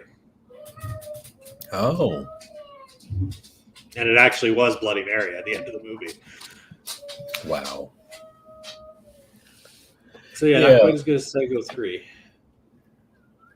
God damn, Psycho 3 is a good one. No, but bringing that up, that puts me in a different direction. Now, I don't know if Don is going to chime in with something different.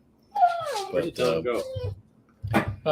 He probably went to release some beer back into the sea, as Mo would say. Fantastic. So if he's not here for his next installment, I can take his turn. You're not going to take my turn. Oh, he's back. This is good. This will give me time to think about a movie that's actually worth talking about. Sorry, Worth I had talking to, about. I don't think that's the point of this. What? Well, please enlighten me. What the fuck? What is the point? I'm starting to feel a little like you're bringing up Psycho 3. Don's got The Exorcist 3. We got Day of the Dead, and Ryan's like Carnosaur. Carnosaur 3. I mean, that's what movie. this is about. Exactly. It's bringing up. All right, you know what? All right.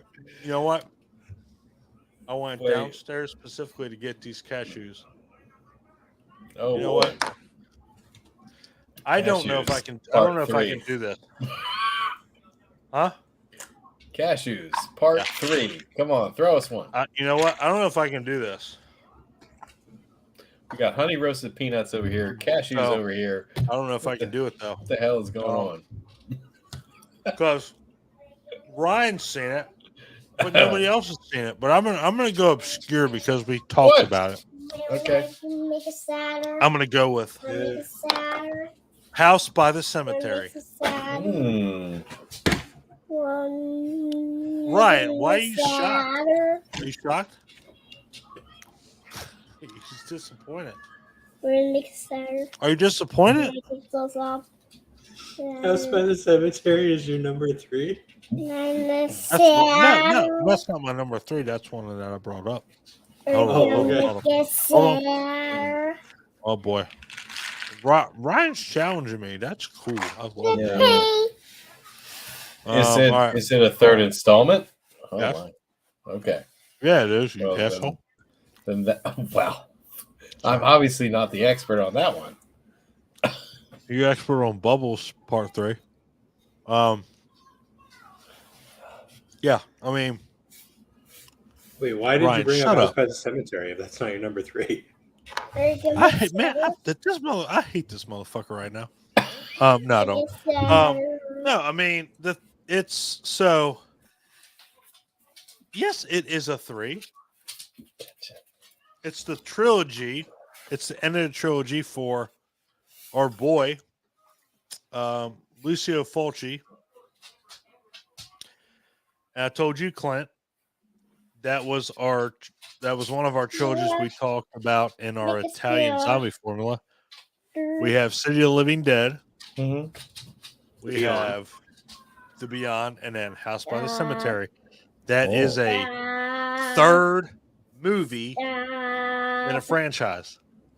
Now, you're making me feel better about Carnosaur 3.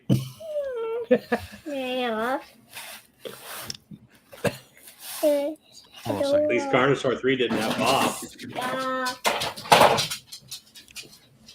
Can I take it off? Just not right now.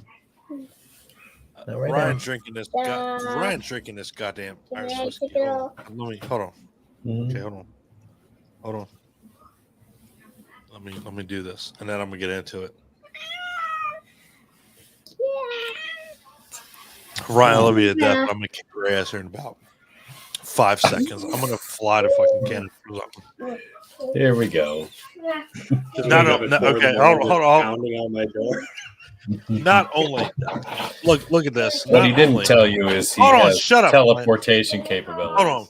Say, Not only does he we just insult got another me like with 3 this House inches by the of snow today. Cemetery movie, he crops his hair up like a Super Saiyan from Dragon Ball Z. So God. it's a double. It's like Don. I hate you. Fuck you. No. I know Ryan gets it. House by the Cemetery, guys. Oh my God. It is the last piece of the Dario Argento trilogy. I'm sorry. God damn it. That's why you're here.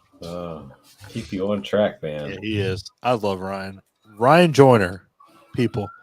I'm married to my wife, but if I wasn't, I'd be married to Ryan. Because he keeps me in line. Yeah. You guys were only the second podcast I heard talk about Italian exploitation cinema, and I loved every second of it. And we're about to hit it. And you know what? I will tip my own hat, and I did a great job with that episode. That was all done. I did. It was a great episode. I just chimed in where it could. I went back and listened to it, and it was a great episode. It was. I knew my shit, and Ryan, I'll be honest with you. You are the reason that we do what we do. You're just an enjoyable goddamn person, and I love it. It's fucking great. And man, I'm not gonna get corny here, but I love it. Anyway, House by the Cemetery. Yeah, it is the third installment of the Lucio Fulci trilogy, Gates of Hell trilogy. We have, in case you're wondering, we have City of the Living Dead. That's your first one. And then we have the cult classic. Ryan, you want to announce that one? What's the second in that trilogy? The Beyond. The Beyond. And then we have the third and final installment, House by the Cemetery. This movie is absolutely ape shit crazy. It is, and oh man. So I don't know if you've seen it. I don't know if you've seen it, Ryan. Clint, I have subjected Clint to this movie. Look a picture. House by the Cemetery. Okay. You've seen it. But have you seen Burial Ground? Have I seen what? Sorry? Burial Ground, Night of Terror. Burial Ground, Night of Terror. Of course I've seen it. Okay, well. It's a yearly watch for me. Okay, well, shut up for 1 second because it's mine. But it's not Clint because Clint knows about a certain child in Burial Ground named Michael. The one who they had to get an actual adult to play the role because of all the weird He was stuff. 28 years old when he played that role. Isn't that nuts? What? Ooh, baby. It's fine. But if you haven't seen Good. Bob Yeah, it's okay. in House by the Cemetery, whoo, baby. That's like a fucking that's like a battle royale. Like, who's the most annoying kid in a fucking movie? Is it Bob from House by the Cemetery or Michael from Burial Ground? Because it's honest for me, it's a toss up between Bob from House of the Cemetery and that kid from Godzilla's Revenge. Well, I want to mute Ryan for at least 5 minutes. No, I mean, yeah, you're right. God fucking damn it. Yeah, you're right. I hate that you saw that movie because I was like, nobody's seen Godzilla's Revenge. And if anybody has, they're going to bring that up. And then Ryan's like, it's a toss-up between that kid and the kid from Godzilla's Revenge. I'm like, yeah. In horror movie history, it comes down to two kids. The kid from Godzilla's Revenge and the kid from House by the Cemetery. And you know what? I will give it 1,000% to the kid in House by the Cemetery. It almost makes that movie unwatchable. If there was a horror movie where you not only because of when he's on screen. So there's a thing that they have on this movie where it's like a crying kid. And so you have that with Bob, but when there's like a doctor that lives in the basement. And I've watched this movie like 4 times. But there's a doctor that lives in the basement and he makes the same sound that Bob does when he cries. He's like, that weird, and it keeps coming up constantly, and it's just so annoying. I will give it to Michael in Burial Ground. At least he doesn't do that. He's just like weird, like, Mama, this cloth smells of death. Oh, okay, Michael, cool. Cool. Okay, sorry, guys. We're 2 hours and 30 minutes into this podcast or into this live stream, and I can do impressions really good, and that's one that I really hold dear to my heart because that movie is insanity. You know, just Dude, when he's like said those lines, and it was like when I he's was like, watching the movie. Mama, I had chills. This cloth smells of death. Like, well, I know what I'm watching after we're done this. I don't see how it's possible for there to be a creepier kid than what was in Burial Ground. Oh no, the kid in Burial Ground is infinitely creepier. But you know, the kid in House by the Cemetery is just an asshole. I'm gonna I'm gonna love the fact that both of these gentlemen, Ryan is pounding this whiskey, and I love it because I'm about to join him. But the fact that he's bringing that up, it's true, 110,000%. It is. You know, and we've all seen it. We've all seen that amazing, annoying fucking kid in a movie. But I will tell you, the 2 most horrible ones in a fucking horror movie are Bob in House by the Cemetery and Michael from Burial Ground. And I'm not going to tell you why Michael is, because he has a nice little come-uppage at the end of Burial Ground, a.k.a. Nights of Terror. I'm going to tell you because that's cool. He bites his mom's tit off. He bites his mom tit off. He's like, I totally did not understand that scene. He's like a zombie and he bites his mom's tit off. Yeah. And then you have. She just let him do it. There's a damn well he was a zombie. Oh, you liked it as a baby. And he's like, go ahead. Yeah, nom. I'm like, oh, that is. Fuck. Oh, I was like, I really hope this movie is over the next 10 minutes because I don't know how much more I can take. Such a stupid scene. But guys, so dumb as fuck. Oh my god! I will tell you. That movie's so bad. We went way off fucking script here, guys. I'm just gonna give you a fair warning right now. Get ready for our fucking episode on Burial Ground. That might be like an 8-hour episode.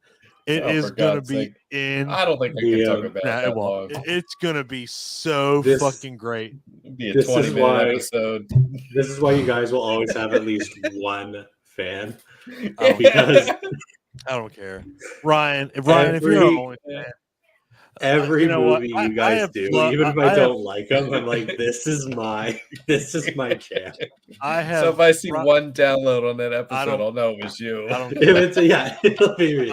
I have loved Ryan since I have met this motherfucker. He is just a great fucking person, and he is a great attribute to our podcast because he brings the things that you don't watch to the forefront like we do. I And just I appreciate commend you him. guys. Sorry, go ahead, Don. No, I just commend you for what you've brought to the table, and I will never ever just I won't take your membership and your your participation for granted. I was gonna say I just appreciate that you guys, like so many other horror podcasts, they'll get to a movie where I'm actually excited. I'm like, oh, they're gonna do this movie, and I'm so ready to listen to it, and they just shit on it for so long. And, like, and honestly, me and Clint, we you guys hate are like, oh, we great. hate that so much. Me and Clint hate that so fucking much. Like, you get to a movie where you're looking forward to it, and then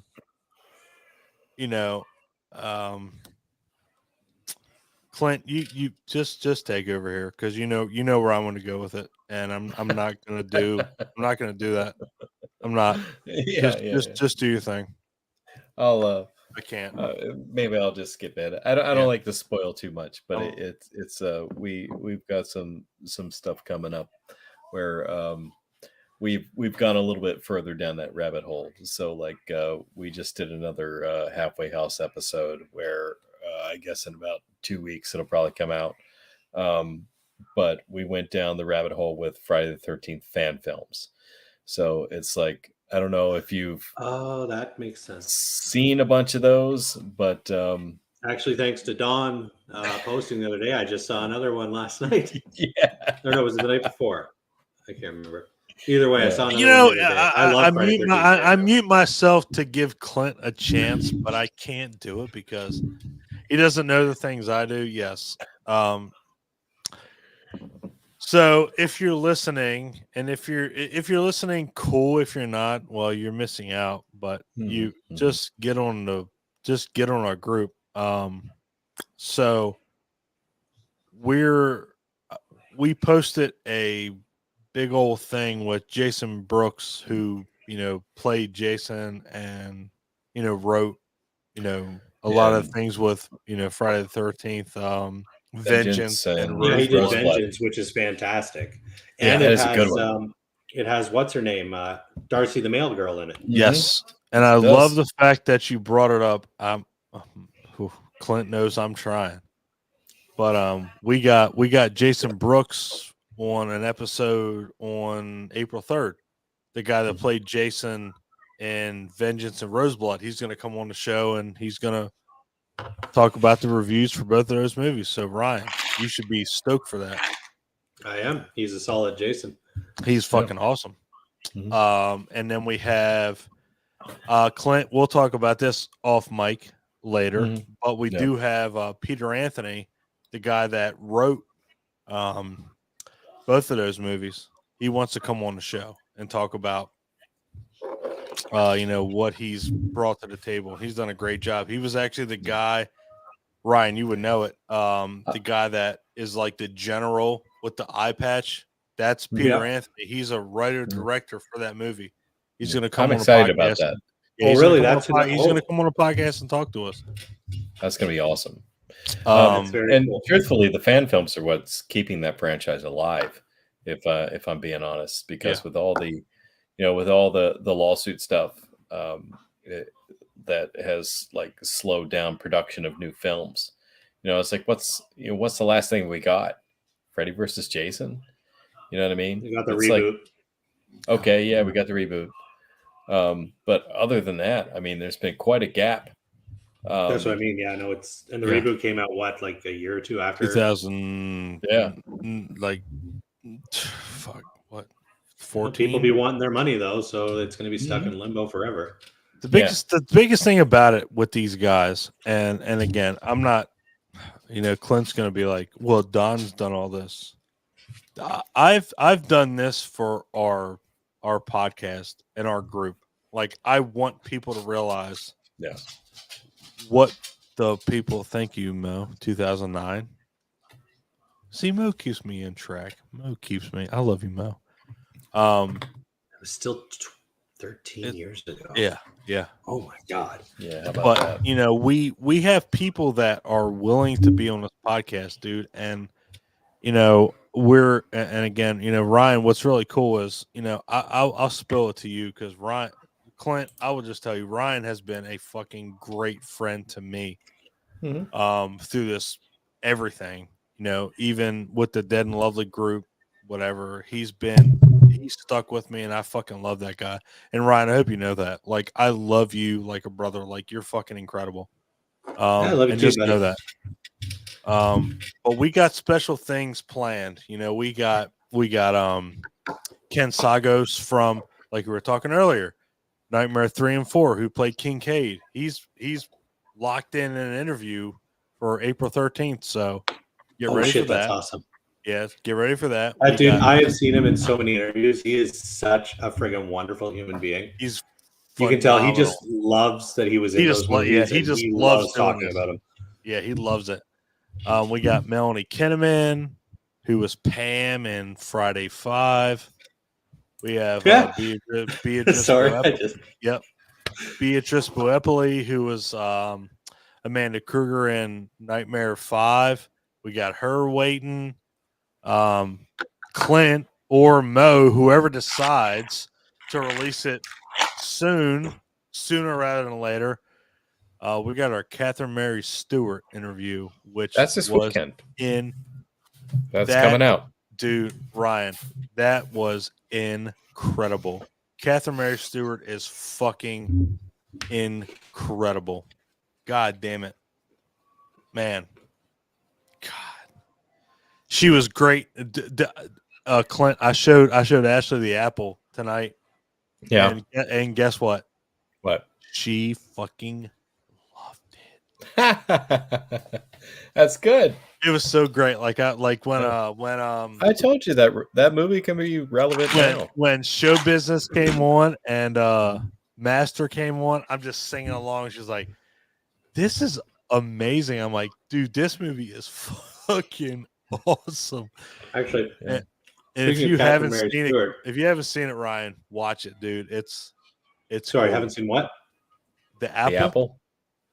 Actually, speaking of Catherine Mary Stewart, yes, I've never actually seen Night of the Comet. Really? Yeah. You should change that. I guess. Man, wow. I'm gonna buy a plane ticket and I'm gonna be there Monday. Actually, I'm not. I'm just gonna drive there. Yeah, and I'm gonna jack you off and be like, "You like this, right? You like this, right? You like it because you should." Because, dude, when we release our episode, dude, she was so fucking awesome. She was a sweet lady. Absolutely. Dude, she did so it was really cool because as sad as it is, me and Clint brought up really good questions, but Mo hit her Mosley, our other third counterpart, hit her with some good questions that I don't think anybody had asked her.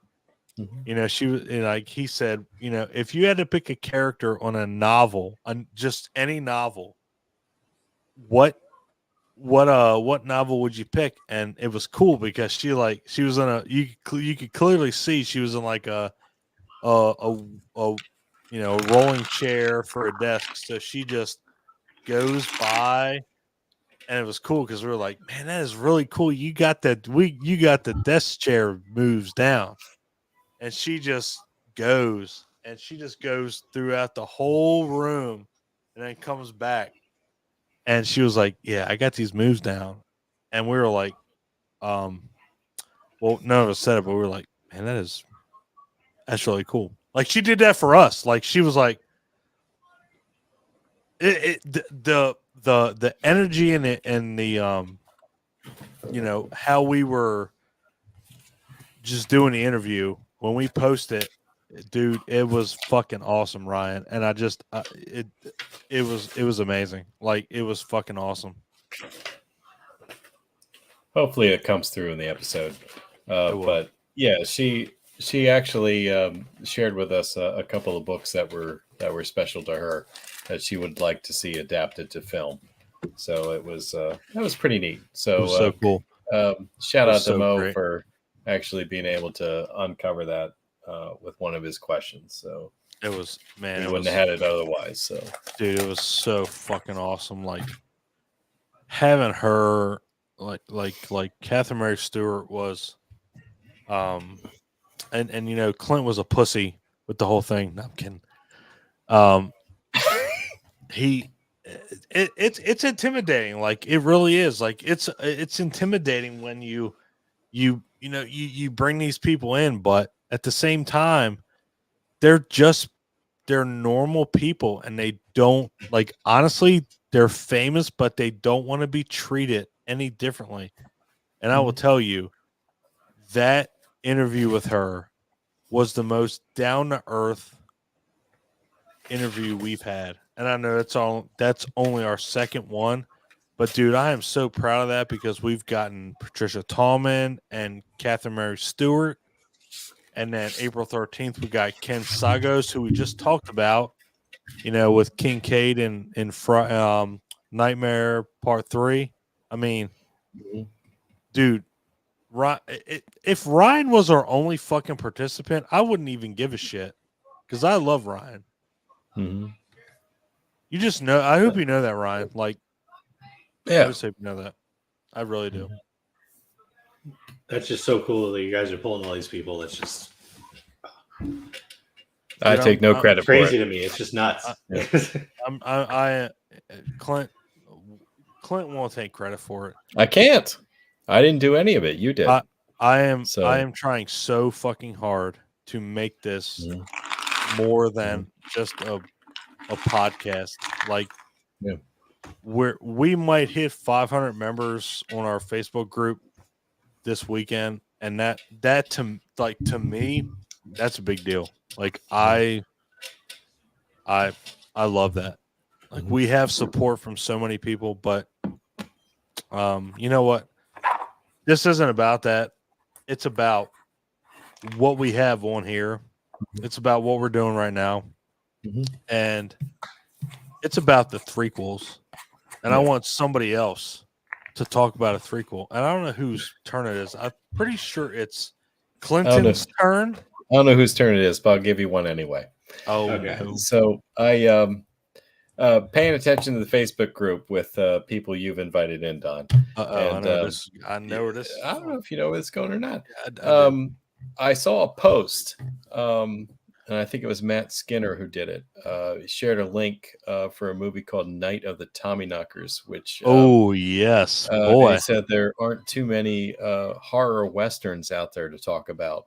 And Here I was looking around, and I came up with one that I qualifies as a horror western from Dusk Till Dawn 3. Yes, holy 1999, shit. The Hangman's Daughter. Yeah, boy.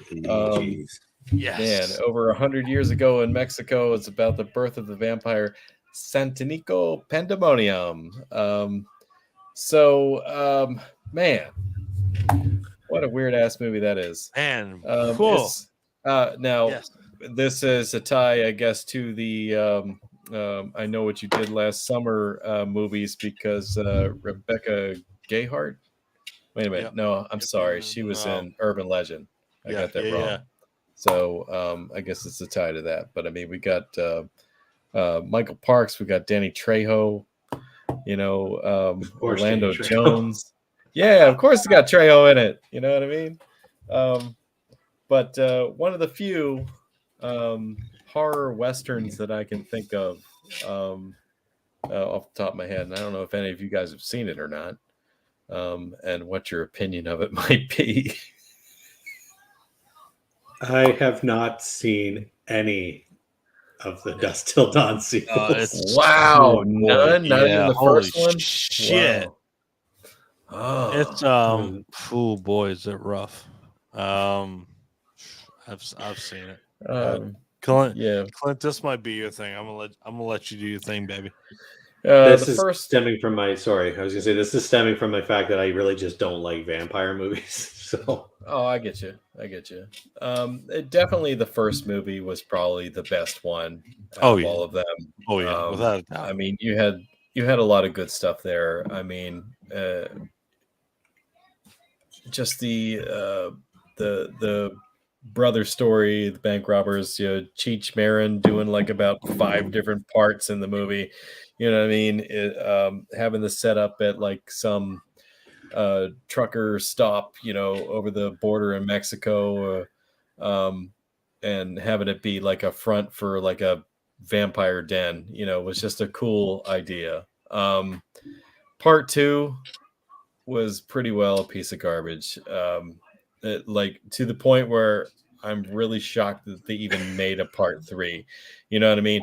Normally, if you have a really crappy, second film, there isn't a lot of chance for a third movie, and if there is, it's not going to go to theaters, and definitely probably going to make very scarcely make back its budget. But yeah, this one made it to a part 3, and it seemed like it had some decent kills and so forth in it. I don't think the production value was bad. It had some good effects and things like that, but storyline, you know what I mean? It's I wouldn't say that it was a great movie. I'll just leave it there. Clearly, because it's just you have clearly made it a point to say this might have been better than part 2. It might have been better. That needs to be on the box. This might be better than 95% of the movies. It might be better than part 2. Yeah. Ryan picked up on like this. Yeah. This movie is not good, but it might be better than part 2. But it might suck more than part 2.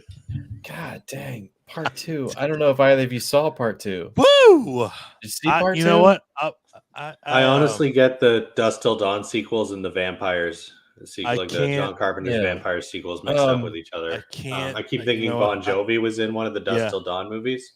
But he was in one of the vampires movies. He was in one of the vampire movies, yeah. I can't do the old... if you're asking, I can't do the whole... I loved... I'm talking, and I loved... T-1000. Who was that? Robert Pattinson. Robert Patrick. Yes. Or no, he was Pattinson or Patrick? Patrick, yeah. Robert Patrick. Oh my he was in part 2. Yes. Part 2... And that did not help the movie. Dusk Till Dawn? Yes, I will tell you. Awful. Man, Ryan, right now, I'm pretty sure Ryan's a vampire. Are you still good, brother? Oh yeah, I'm great. I'm drunk but I'm good. Yes, he's where I'm at. The bad thing is, you know what? I really wish Ryan had a better camera because Ryan is sexy as fuck, and he rocks it more than I do. What's wrong with my camera? I've got a nice 80s film grain going on here.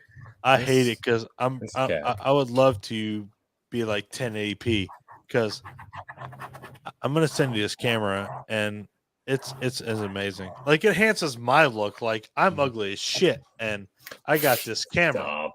So I'm gonna send you this camera and I'm gonna get another one because Ryan is sexy as fuck. Like he should just take over for me.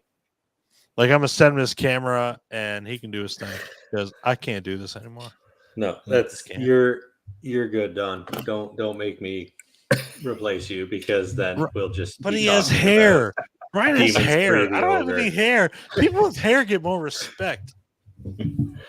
Hey, it's like I was talking about with Mo. All you have to do is cosplay Reggie Bannister. And holy shit! I mean, a hairpiece to your head that's like way back like this. Whose turn is it? Because I'm gonna break it down if we don't do it. We already talked about Phantasm 3. Well, it was just me. So, what did you say?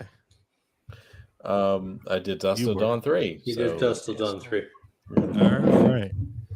Oh no, I don't. I don't even trust Ryan to say anything because I know where we're going.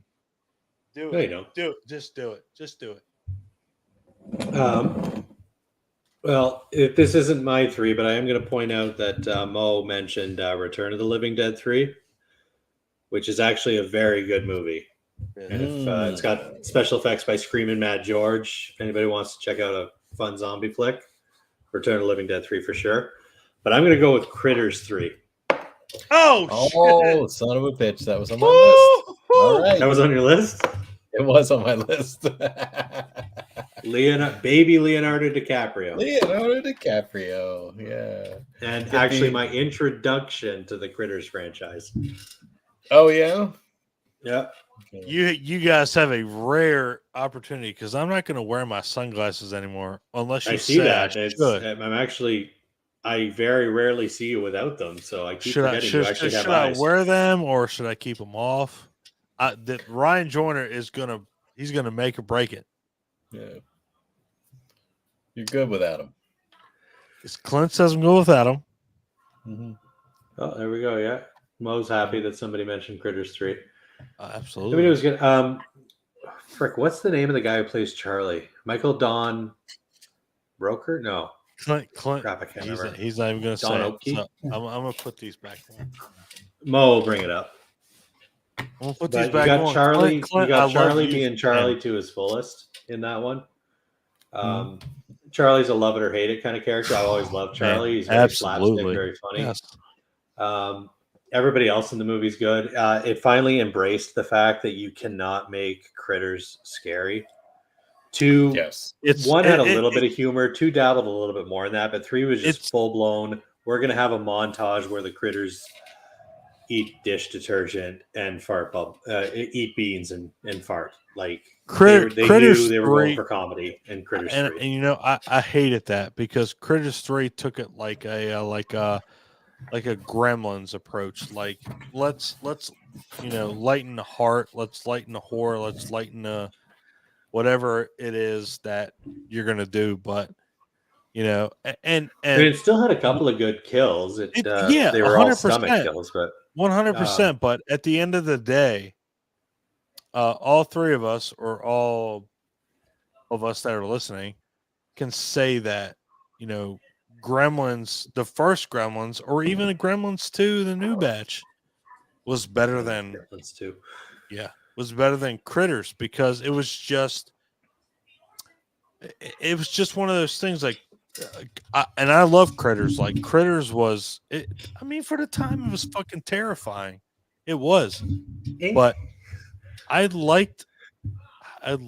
Man, god damn it! All right, fuck it. I'm not gonna try to justify it because Critters had Billy Zane. Gremlins is greater than Critters. We all know Gremlins is better than Critters. But Critters had so many good people. I mean, yeah, 100%. Billy Zane, no doubt about it. Brad Dourif was in that. Brad Dourif. Zach Galligan. I mean, wait, there is Zach Galligan wasn't in Critters. There is zero problems. Lin Shaye? Yeah, there is zero problems with with Gremlins or Critters. But if I had to pick a franchise that I would like in a horror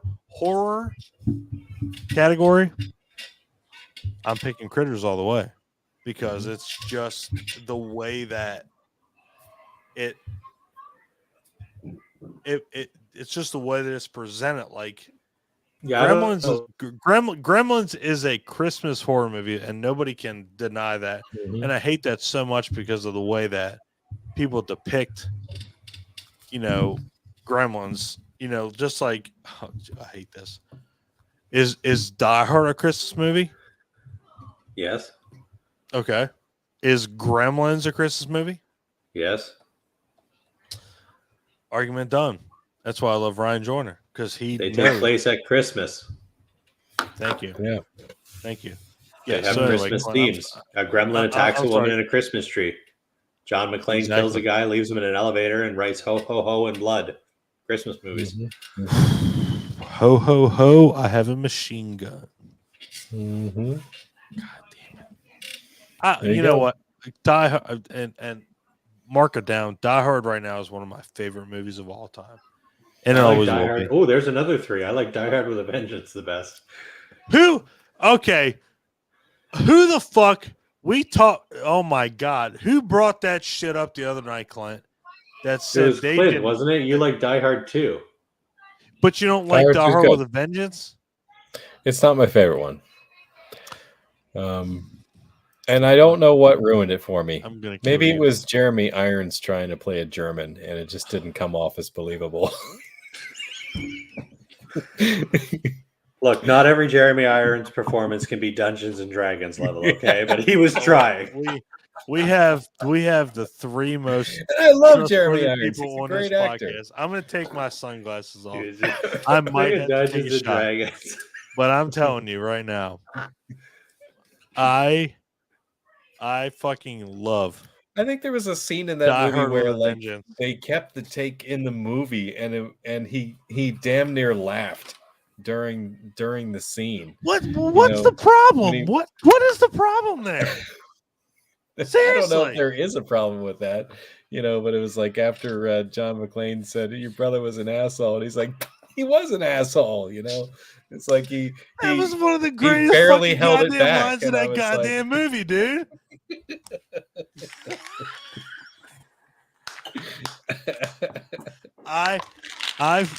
It's so You know what I think it was? It was this stupid bomb stuff.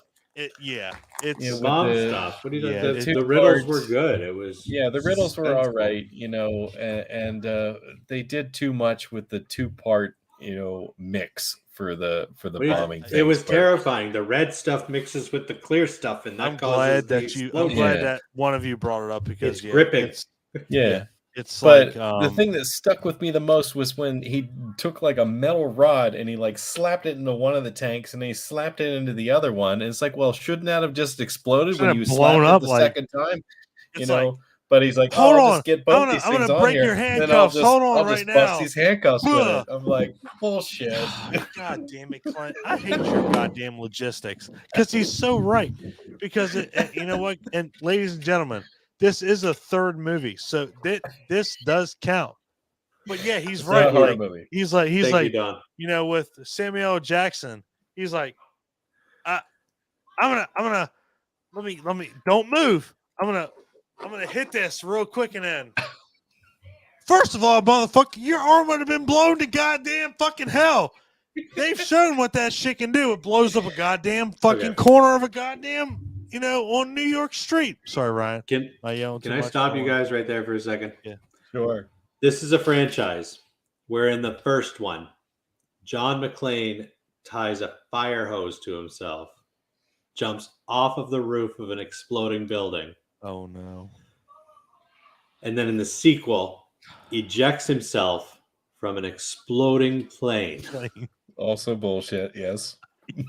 And yet we're at the part where he mixes the combustible materials in the third one. That's where you're drawing the line. Draw the line. Stop! Forget That's it. where you lose Stop your it! believability.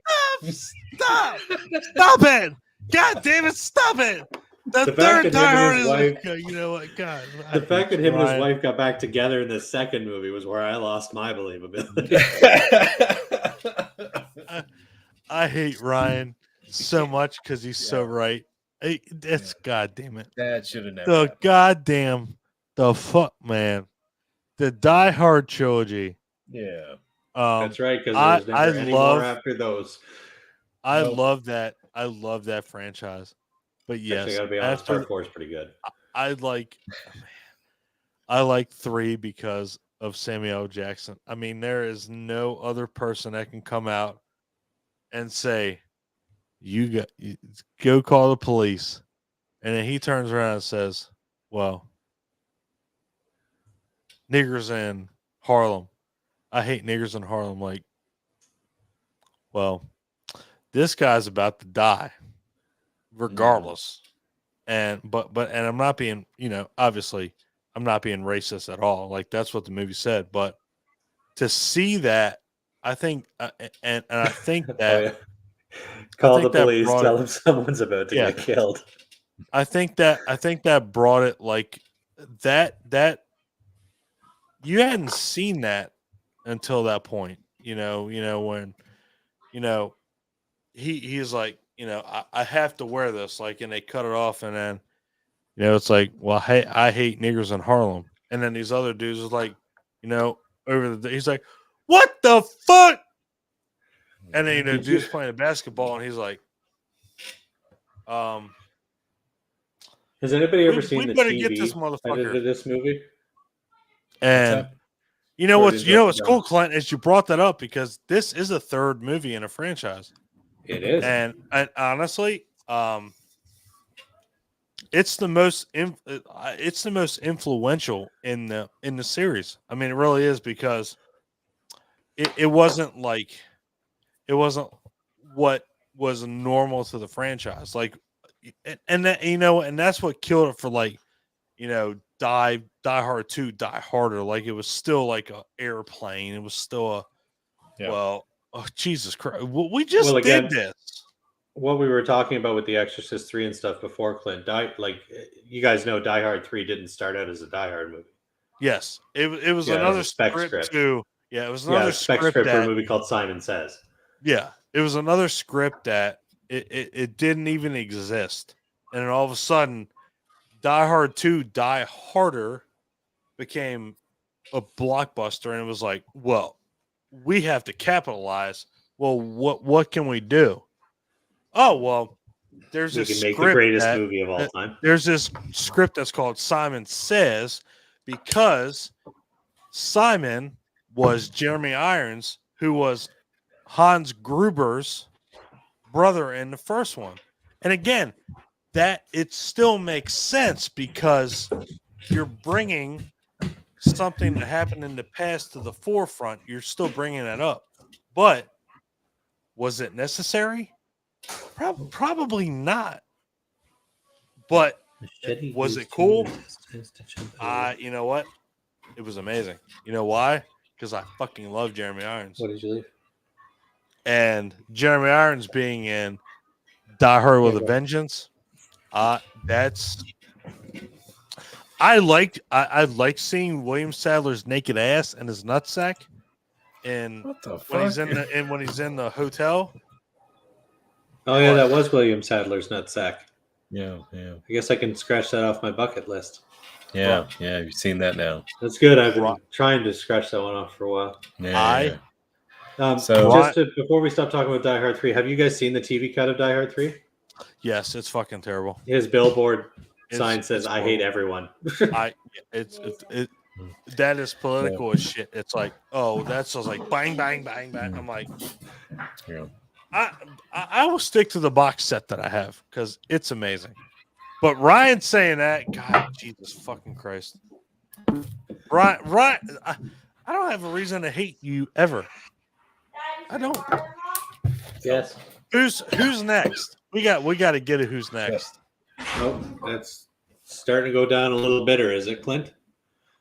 Mm-hmm. We'll just start with Clint. Do your thing, baby. All right. I'm sorry. I got to head back on me again. I didn't mean to get so off track. I'm going to do at least one more with you guys, but then I might have to head out after that. All right. Well, you go ahead then.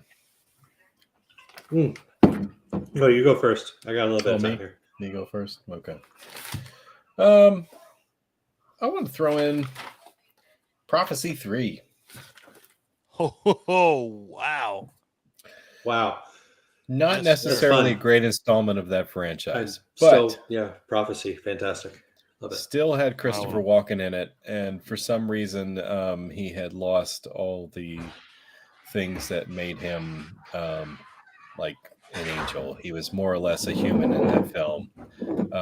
One of the fellow monkeys with us, and he, as with most of them, he carried that movie.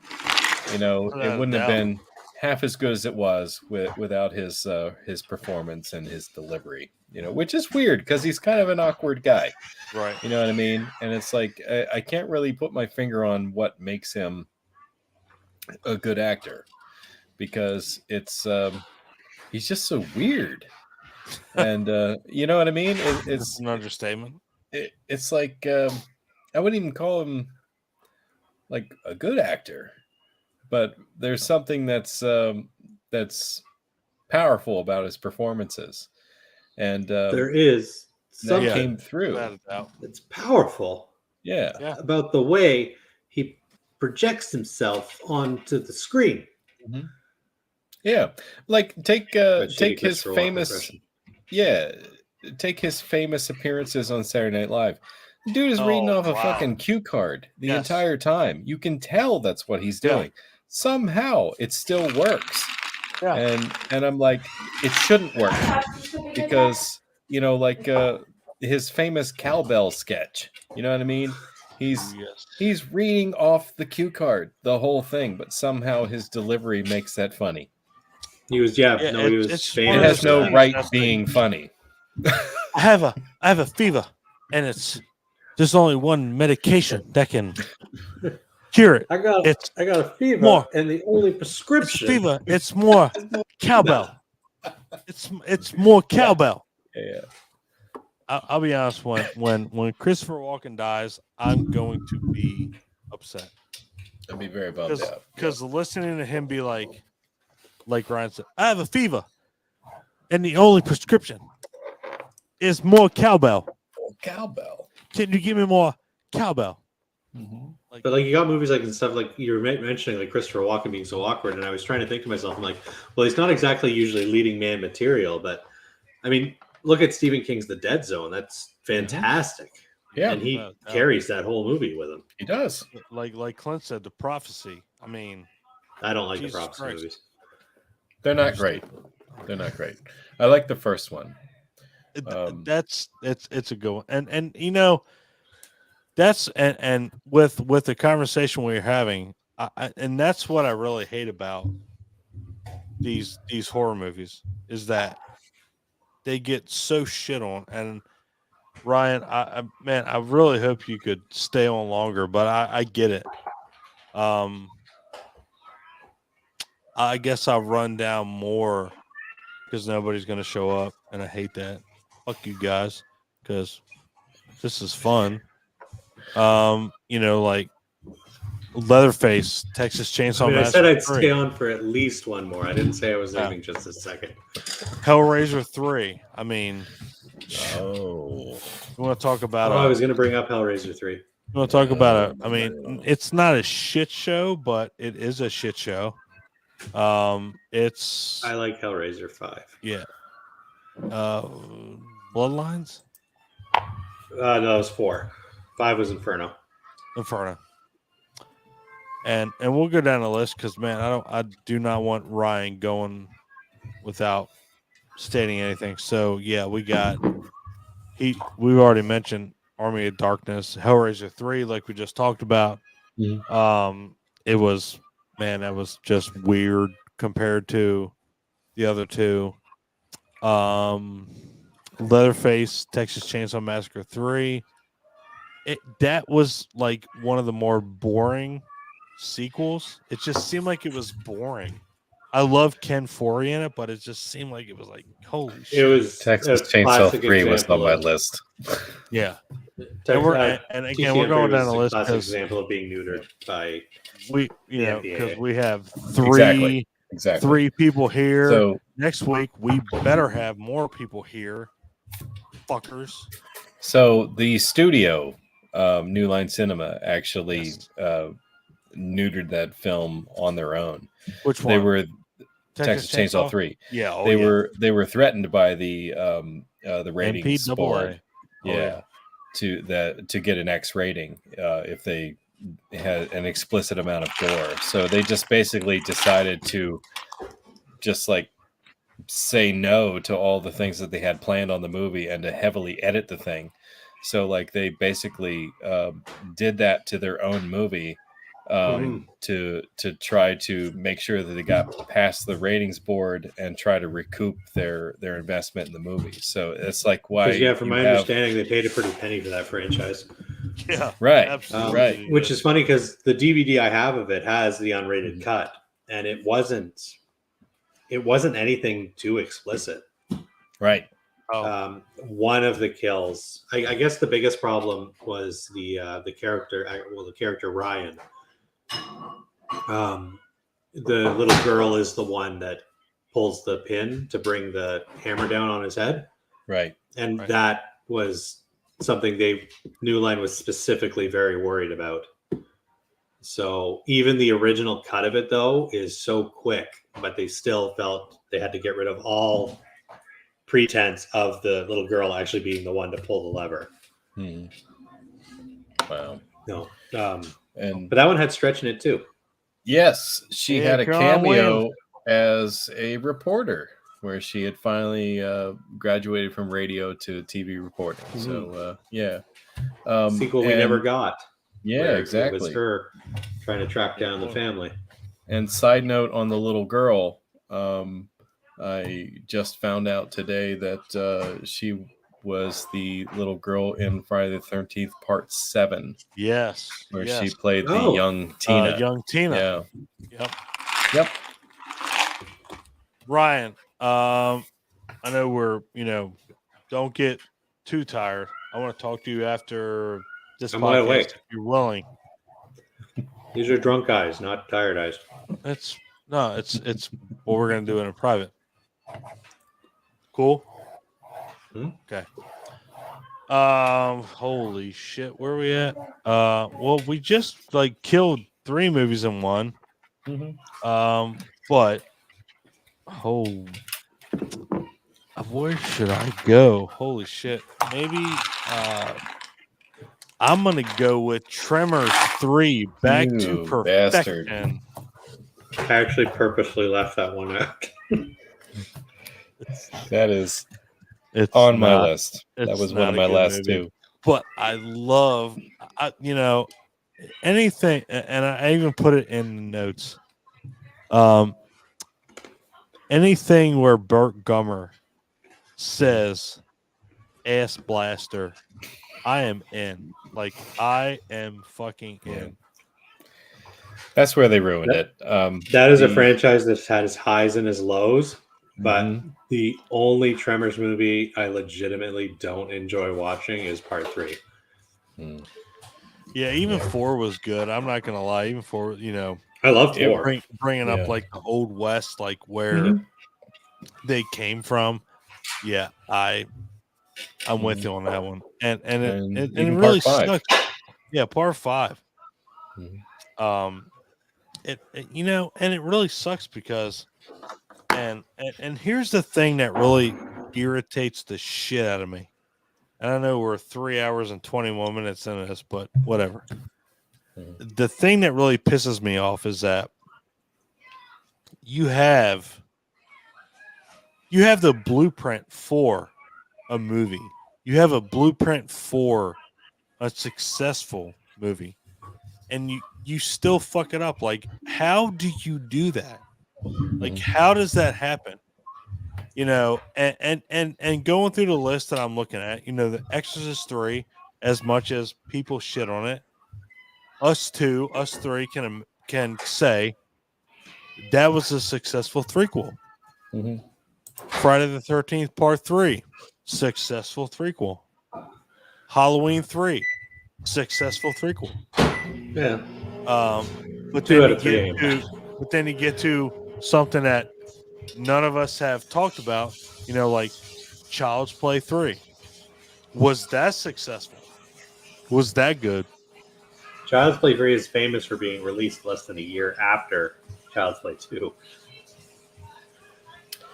And I like That's a rush sequel. In fact, Ashley, it's good. Ashley told me today, she was like, I like that more than I like that a little bit better than the first one. I'm like, but that shows how much Don Mancini loves his franchise. Yeah, he was still able to write a movie that felt like it was a part of the franchise. Yeah, 100%, without a doubt. And without, I don't want to rush things, but Child's Play 3, absolutely. But let's look at Saw 3. To me, Saw 3 was the epitome of all the Saws. You got, they bring in Amanda, who's John's successor. I need you to take the brain tumor out of his head.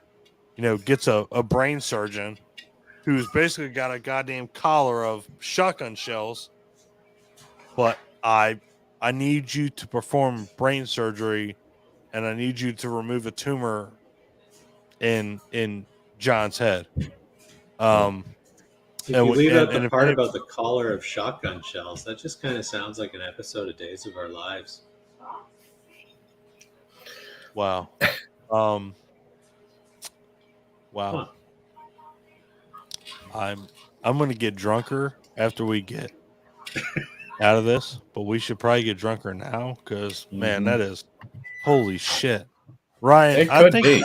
I think Ryan is my blood brother at some point. Yeah, Ryan, I'm gonna bestow something on you that you're gonna blow your mind. And Conor McGregor ain't gonna help you with that prepper number 12.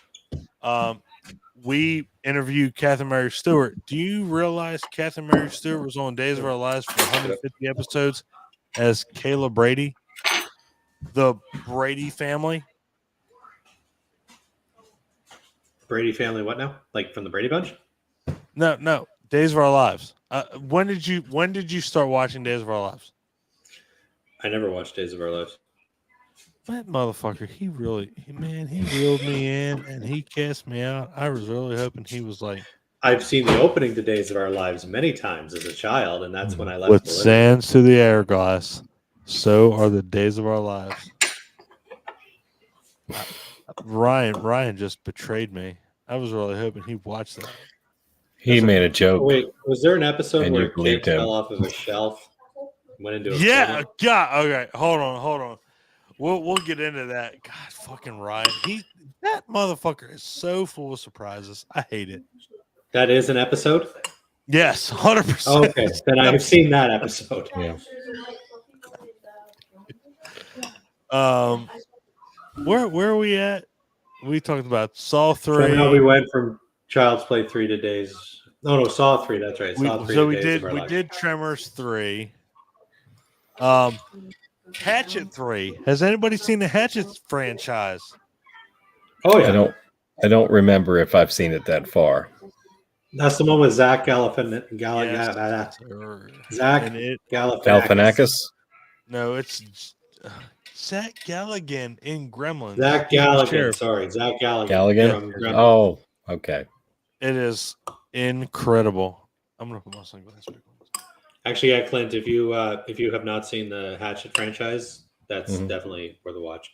I think I've seen the first two. I don't think that I've gone farther than that. You know what? If everybody's getting ready to go off or sign off, I am. You guys took my last two movies, so I got nothing left on my sheet. What was your last movie? Tremors 3? Oh, the last two, Tremors 3 and Child's Play 3. So I got nothing left on my list. Here it comes. Are you ready? Uh-huh. Sharknado 3. Somehow I knew that was going to come up.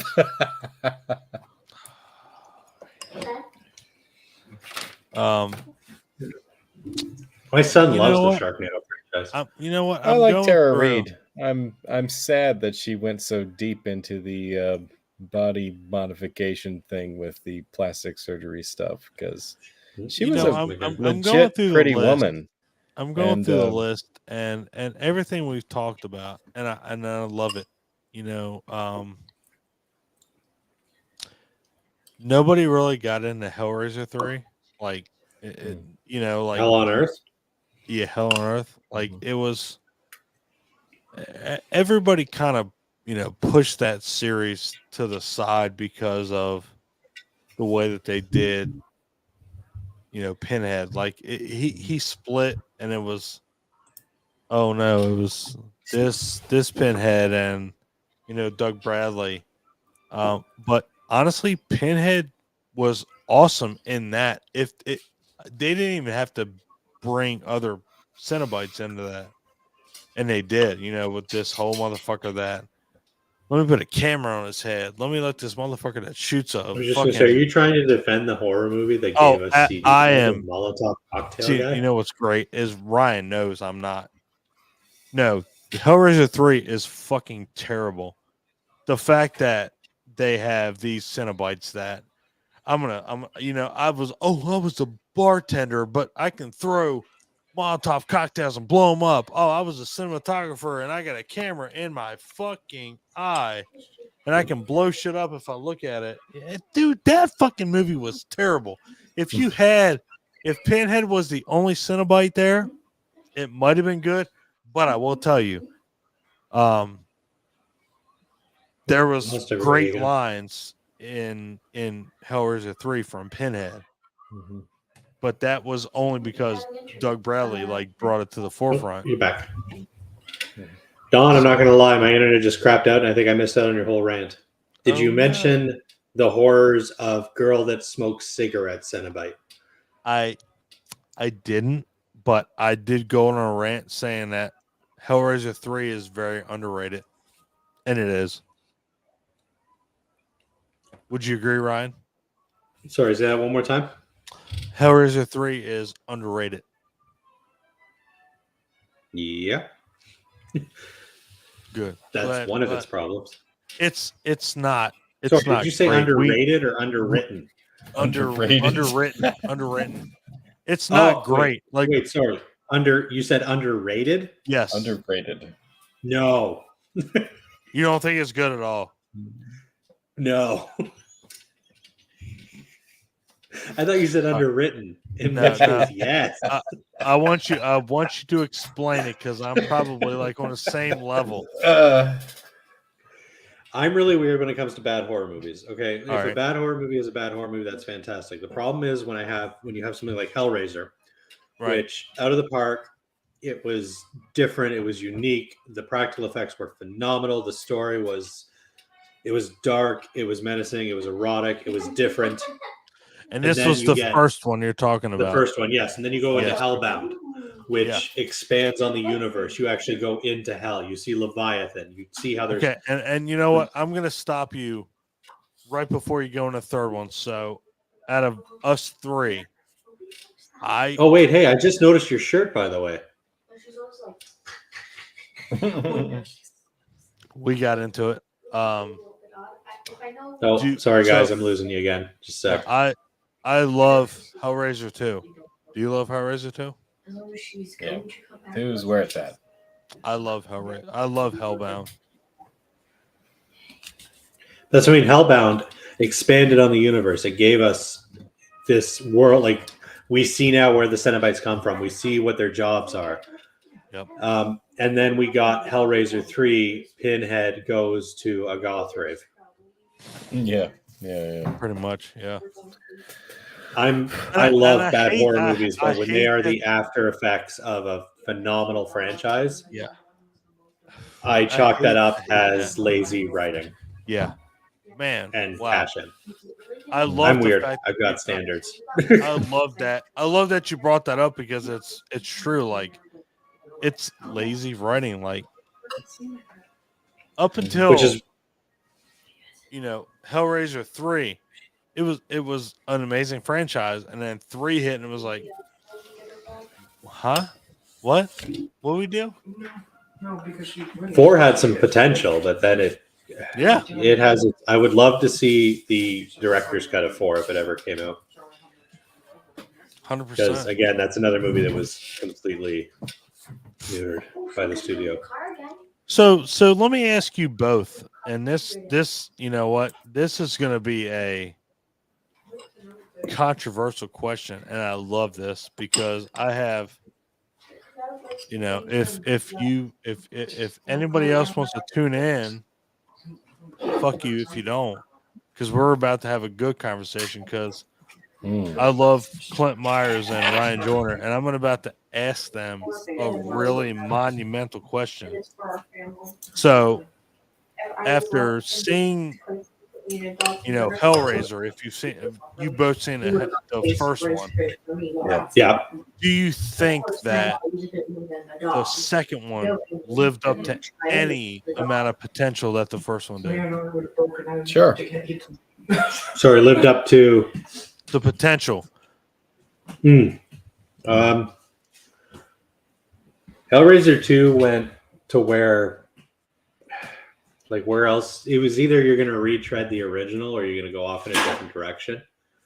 And I think it obviously went off in a different direction. It brought back characters that we remembered from the first. I think with a franchise as complicated as Hellraiser, I think it was really the best we could have gotten. I don't really know. Well, let me ask you. Let me ask both of you this, because this is something that I wanted to bring up. And Clint, we might have to revisit this on a halfway house or, whatever, where we're at now. A hangout, but maybe a halfway house because we can go deeper. But, a Hellraiser. Do you think that it's justified where we're going to now? We're about to get a reboot, and we're about to get a trans person playing Pinhead. Have you ever read the book, Yes, The Hellbound Heart? And I think that it's closer to that interpretation than where we're at. I'm actually excited for that. Yeah, especially if they're saying they're going to follow the book more closely. So I'm down for that. I think the casting choice is a step in the right direction for what the original source material is. And I don't want to get too far off, whatever, but we're wherever it is, what it is. Hellraiser is a very complicated, crucial world to horror. And the biggest thing that I love about it is the way that they perceived it in every movie. And you can look at these horror movies, but there's been few movies that have infused the genre like Hellraiser. When you watch the first Hellraiser, it is goddamn terrifying. Like, it is, watching, Julia and and it's crazy. If anybody on this group has seen Dirty Harry, they've seen, what the hold on, sorry. I'm watching Ryan eat that chicken, and it is. I'm not eating chicken. I'm eating cabbage roll. You're talking about Andrew Robinson, right? Oh, you asshole! God damn it! Pumpkinhead 2's Andrew Robinson. Ryan is my right hand goddamn man. I had to look him up. I couldn't remember his name. All right, yeah. Ryan is my right hand, and Clint is my left hand. Yeah. Andrew Robinson, when he played Scorpio in Dirty Harry, and if you watch that performance, it was like, I'm pretty sure he was better than Clint Eastwood, and Clint Eastwood is. I would go gay for him. I would fuck him in the ass in a heartbeat. Wow. But it was like, Andrew Robinson stole that. He stole that show as the Scorpio killer. He stole the show in Child's Play 3 too. Yeah. So, and then he's the husband in Hellraiser, and it's like, that dude is fucking awesome. He doesn't even have to act. He can just be like, well, I bought this house, and man, this is great. This shit, cool. But he was great, and he's very underrated. And watching that movie, it's like, wow, like that. It's uncanny with him and Julia and Kirsty. It's like, god damn, like, does anybody realize these people that are acting? I don't think, and I don't think they did. I don't. And it's really a shame. And it's a shame that they got cut out of Hellraiser 3. That's where my whole premise was going. Like, none of them were brought up in Hellraiser 3, which it sucks because they were that's great. what separated Hellraiser from other horror movies at the time. Like, it's easy now to forget because we look back on Hellraiser and other movies, and it's all just from that era. But at the time, Hellraiser was something completely different. Like, you were getting your final exams, your Splatter Universities, your Friday the 13th Part 3s or 4s, your Nightmare on Elm Streets, and Hellraiser came around, and it was unlike anything. Like, everything was slashers. Everything was slashers or jump scares. Hellraiser was something very unique, and it doesn't get enough respect. No, it doesn't. You're right. Clint, what do you think? You all right, bro? Hellraiser, I think it probably should have stopped after 3. After 3. I can't. Well, after 2, but I mean, I can't say everything was terrible like beyond that. So I don't know. Bloodline wasn't the most ridiculous thing that I ever saw. I mean, it had some good points to it, but it had so many different timelines, which is what made me tired with that film. There were some good things to that, but basically between that and 2, I didn't need any of that. Probably didn't need anything after it. Although I didn't hate of backstory not necessary. Right. I didn't hate the one that Lance Henriksen was in. That was later down the road, though. That was the gamer one 6 or with 7. where he like drugged those people. Hellworld. Yeah. And then basically buried them alive. I'm just going to put this out there. We've got a recording of Clint saying that. Nobody is ever allowed to badmouth my taste. Well, yeah, you right, brother. I got it. We're good. What, are you going to disagree with me that Hellworld? No. You're saying Hellworld was shit? That's garbage. I thought it was a hoot. But that's where I'm at. It was like it was a. I mean, it was dumb, but I loved it. How do I say, like, it was an amazing catastrophe? Yeah. Is that legit? Is that legit? Is that allowed? Yeah, I think so. There's so many things with the Hellraiser franchise that we probably didn't need, and you know what? And it's a shame because that was one of those. It really was a series that didn't need anything more than the first one. I mean, and you know, we may have a hangout, a Hamityville Hangout at some point that talks about unnecessary sequels. Like, where do you draw the line, Ryan? You could do a whole episode on Hellraiser. The whole franchise is unnecessary sequels. I really hope you're there, Ryan. Like, Ryan, God damn it, I fucking love you. I just hope you know that. Like, you just bring something special. You know, me and Clint, we're gay, and we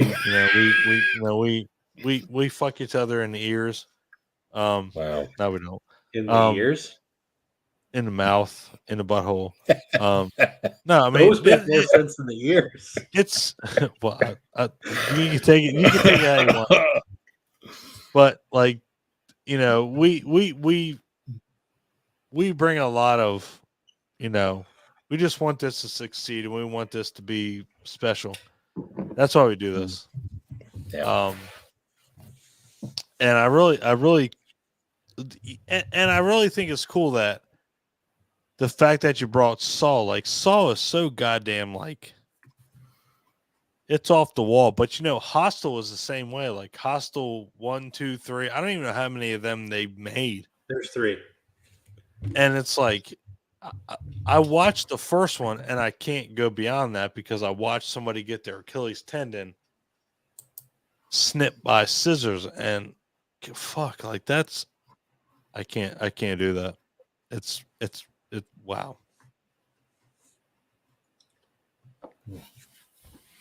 You're not a fan of torture porn. Yeah, I'm not either. Yeah. Do you think, Clint? Hit us with it, baby. Come on, baby. Don't With what? disappoint me. Come on, Vanna White. Spin the You wheel. killed it all. If I say anything at all, I'm gonna rip one of Mo's out of comments. Do it. You know, he dropped 3 in the comments. He dropped Ghoulies, Killjoy. Well, he said Sleepaway Camp 3 was the first thing that he dropped. That nigga then he was dropped like, Tremors 3. Ghoulies 3, and then Killjoy 3. So, Wow. I don't know anything about Killjoy 3, but Brian, do you? Killjoy 3 is much better than the 2 movies that preceded it. Come on. Explain. Come on, do it, baby. Come on. Killjoy 3 has a budget. Killjoy 3 has a screenwriter that obviously had a basic understanding of film structure. Killjoy 3 is just, honestly, it's fun. It's stupid. It's about an evil clown that lives in a mirror dimension that is sucking people in because some dude wanted to get vengeance on his students, I think. I honestly can't remember that part. There was somebody that said that the first might have been Mo, but they were like, I know Mo and I had a conversation about it because I had posted on your guys' Facebook page that I was going to give it a shot after watching the second one. He said the first first and second one were shit, and the third one I have a soft spot for the first one, but the second one is really rough. All right, is the third one good? Yeah. All right, well, as far as Full Moon Productions go, it's one of the better ones. Keep going, baby. Keep explaining. I just did. The clown is from a mirror dimension. Yeah, they have to keep laughing, otherwise the clown can kill them. I thought the movie ends with a girl laughing so much that people in a medical facility have decided they need to sedate her. God damn it! And Killjoy farts sick ass vape clouds. What? Yeah, I'm pretty. That happened at one point. Oh my! I'm almost out of. Does the movie make sense? Did I explain it right? Yeah, you did. I'm almost out of my list. I'm gonna give one more before I go to bed. I'm gonna throw out. I'm surprised it hasn't been mentioned.